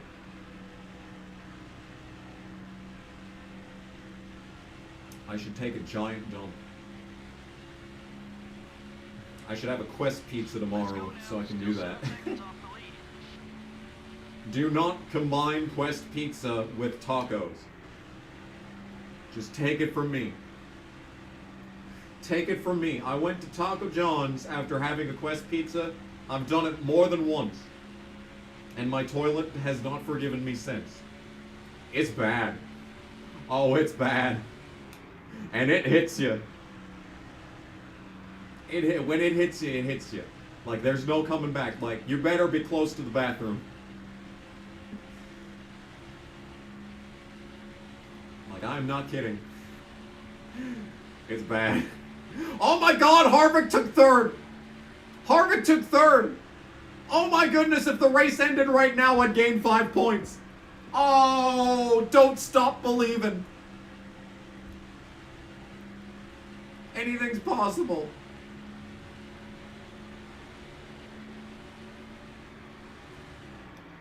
Now I just need to not get blocked by fucking traffic. 178, down low. We have to survive 10 laps. Low. You're clear. Would I ever go skydiving? Maybe. Only 8 seconds back to the leader. Stay hungry. Maybe. Only 10 laps left. I'm not going to affirm or deny that one. I'm going to leave that one up to the imagination. Okay, we've got to somehow block Harvick for the next 10 laps. And also not let him get passed by Dale Jr. again. Number 38 is still there.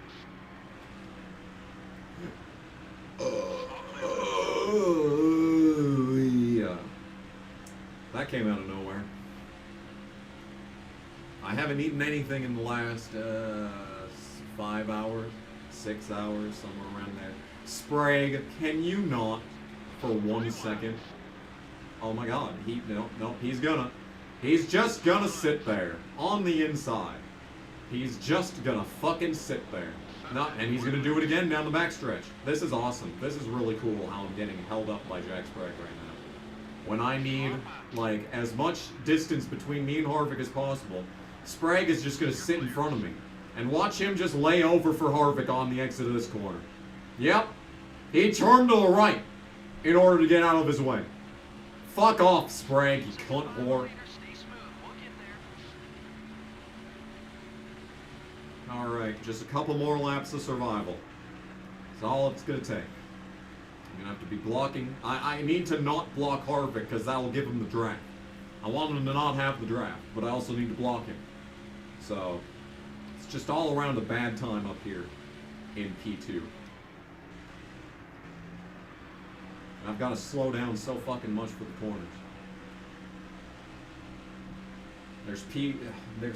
I don't know what the fuck is going on outside, dude.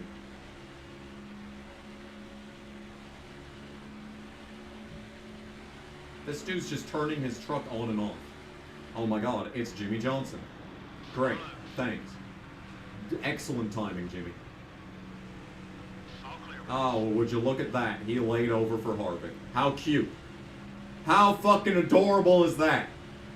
It's really cool how the lap cars lay over for the entire rest of the field, but block me off the track, regardless of where we are and how fast they're going. That's really cool. It's a great feature of this game.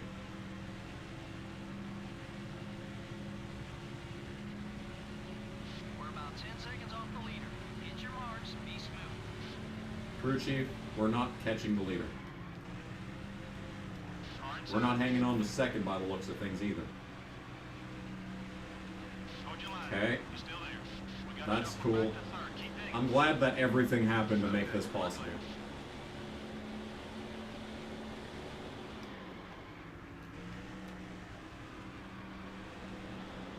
Okay, so I'm faster on the exit of this corner. But like, he's just gonna sit in front of me and cause me to fucking slow down automatically. Because the way this game works is that when you come up on someone, it just slows the car down automatically. Which is really, really annoying. Especially when you need that exit speed.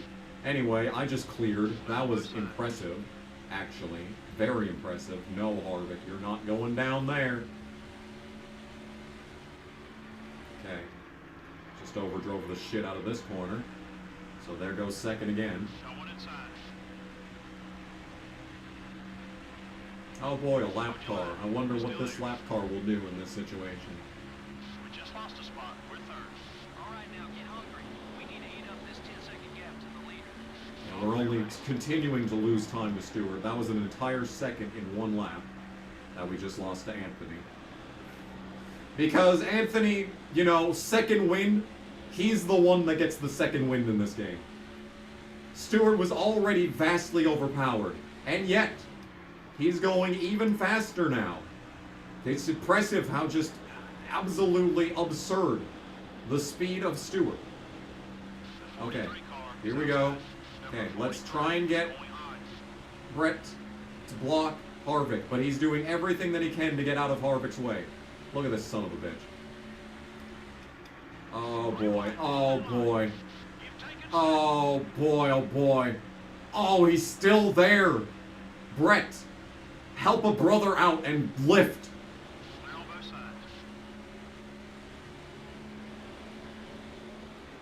Alright, into this corner. Overdrove the shit out of it. Somehow managed to lose a spot. Regardless. Okay, 2 to go.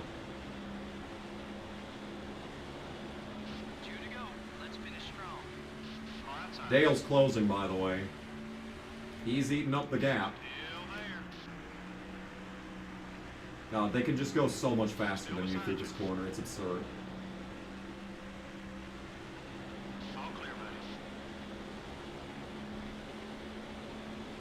Alright, let's try and bait his ass. Get fucked, Harvick. It didn't work. White flag is out. One more time around Michigan International. All the way on the bottom here, I'm just barely ahead of Harvick. We can make this happen. Second place is on the line. Oh, he's so much fucking faster in this corner. This is so unfair. Okay, keep him up on the outside. Oh, he's fading to the bottom, dude. He's so good. Here we go. Oh, God. No, no, no, no, no, no, no, no. How could this be? Alright. Well, it looks like we are, in fact, gaining a fucking logo rival and still losing to Earnhardt. That's awesome. That's really cool. I'm so glad that this is the game that we're playing. This is such a good fucking game. What a wonderful time this is. Fuck off, crew chief. 15 points that we have lost. 3.5 hours. Well, 2.5 hours. And that's what we get out of it. negative 15 points. We got money though, I guess. So that's interesting. 0 fucking laps led. Of course, Dale got his 9 in.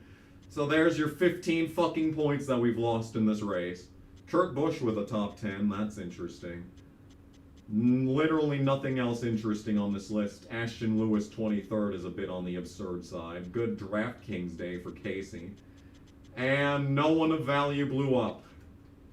Fuck this fucking goddamn game. Yeah, that's 2.5 hours to lose 15 points. Terrible. Just a god-awful game. I hate my life. Anyway, there you have it. Boy, that was pointless. What a fucking exercise in futility this is. Tony Stewart with a statement win, yeah.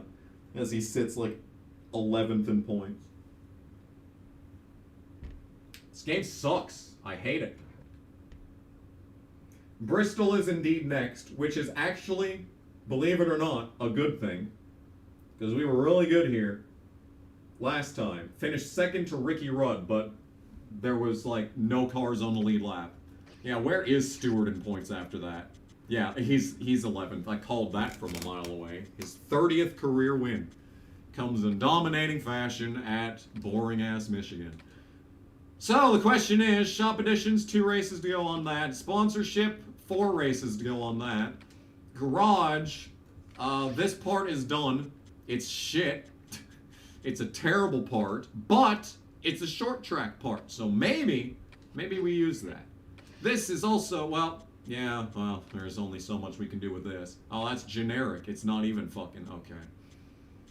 Alright, well, that's cool. It's cool how I repaired this for 8 races or whatever to make it into a short track piece. And it didn't even turn into a short track piece. That's wonderful. That is wonderful. Okay, well, fuck this fucking piece of shit. We're gonna repair this. Yeah, we're gonna repair this for 2 races. Thanks. Start building a new engine. 74, 78. What's the thing that I'm building right now? engine. Okay, so we are not building a new engine yet. Okay, okay. This is a piece of shit. Everything is a piece of shit, honestly. Well, looks like we're using this body next, so yeah, we'll just sell this piece of shit. Goodbye. We can build another body, though. That'll be done in time for, well, 70. Yeah, it's the same shit, yeah. Okay, so there's no reason to build a new body, because it's just the same shit anyway. We want to repair this. 78, 71. I'm gonna overhaul it because 78 is a good number. Next, that is being repaired already, and we'll repair this. We've hit the upper limit for this car.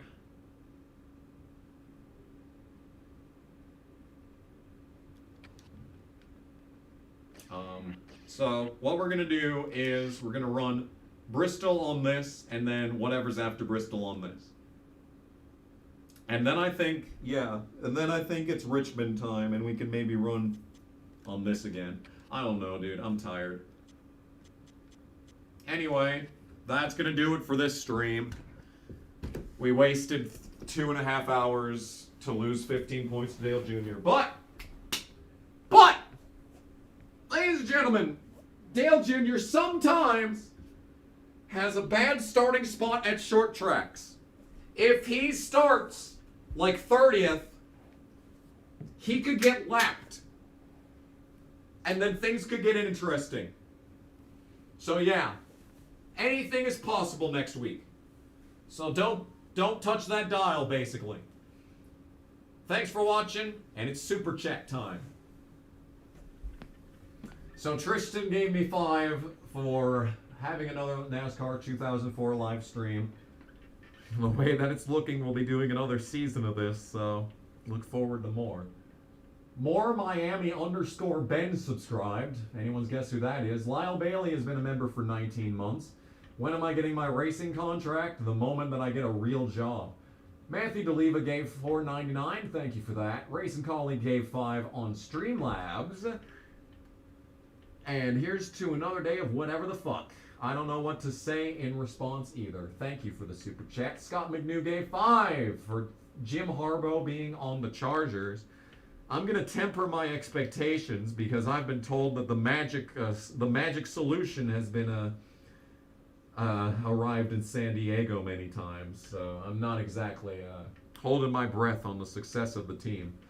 But hopefully it goes well. Colton Brantley subscribed. Anyone's guess who that is? Scott McNew gave another 5 for racing in Detroit, or Michigan, not Detroit, but Michigan. And Yoshi was a member for 15 months. And it was indeed interesting. We just lost a bunch of fucking bullshit points. And that is it. That's all for today. Thank you all so much for watching. Hope you enjoyed. I will see you in the next stream. Bye!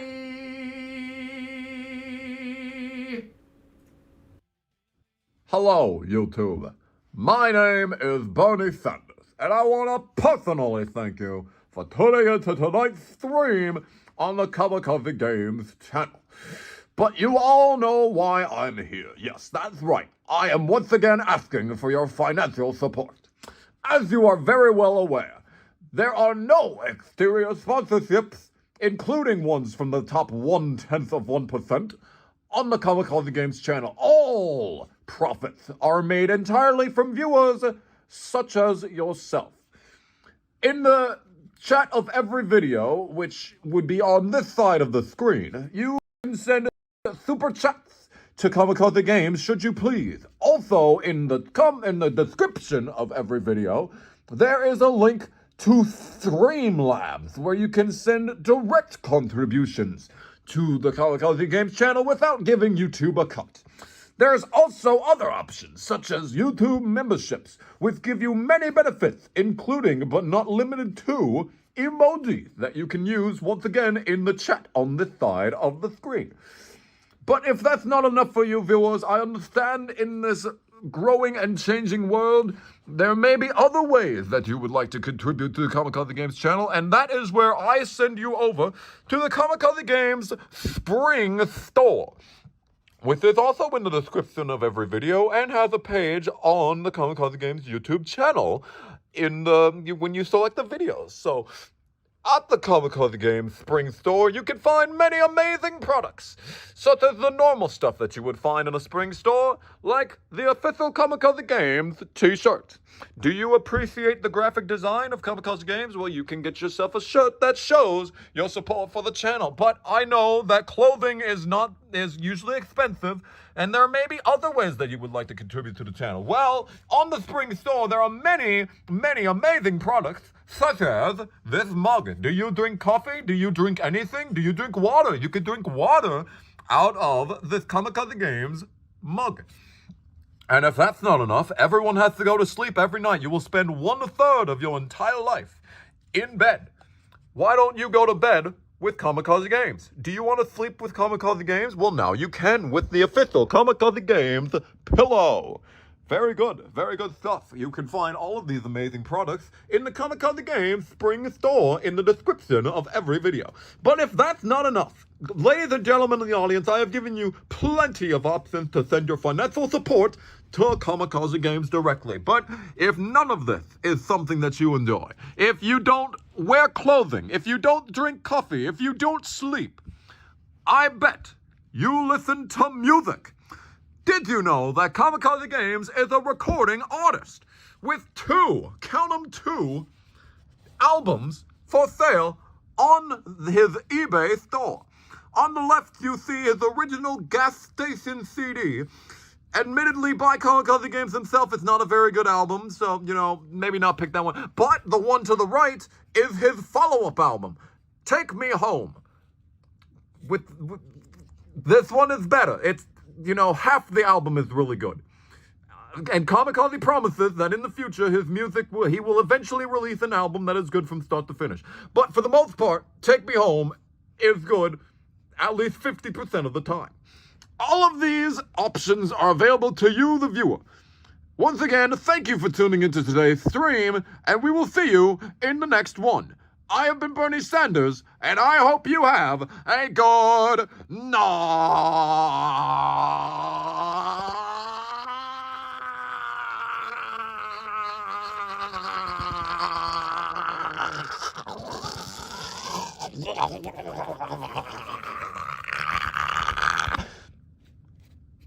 Thank you.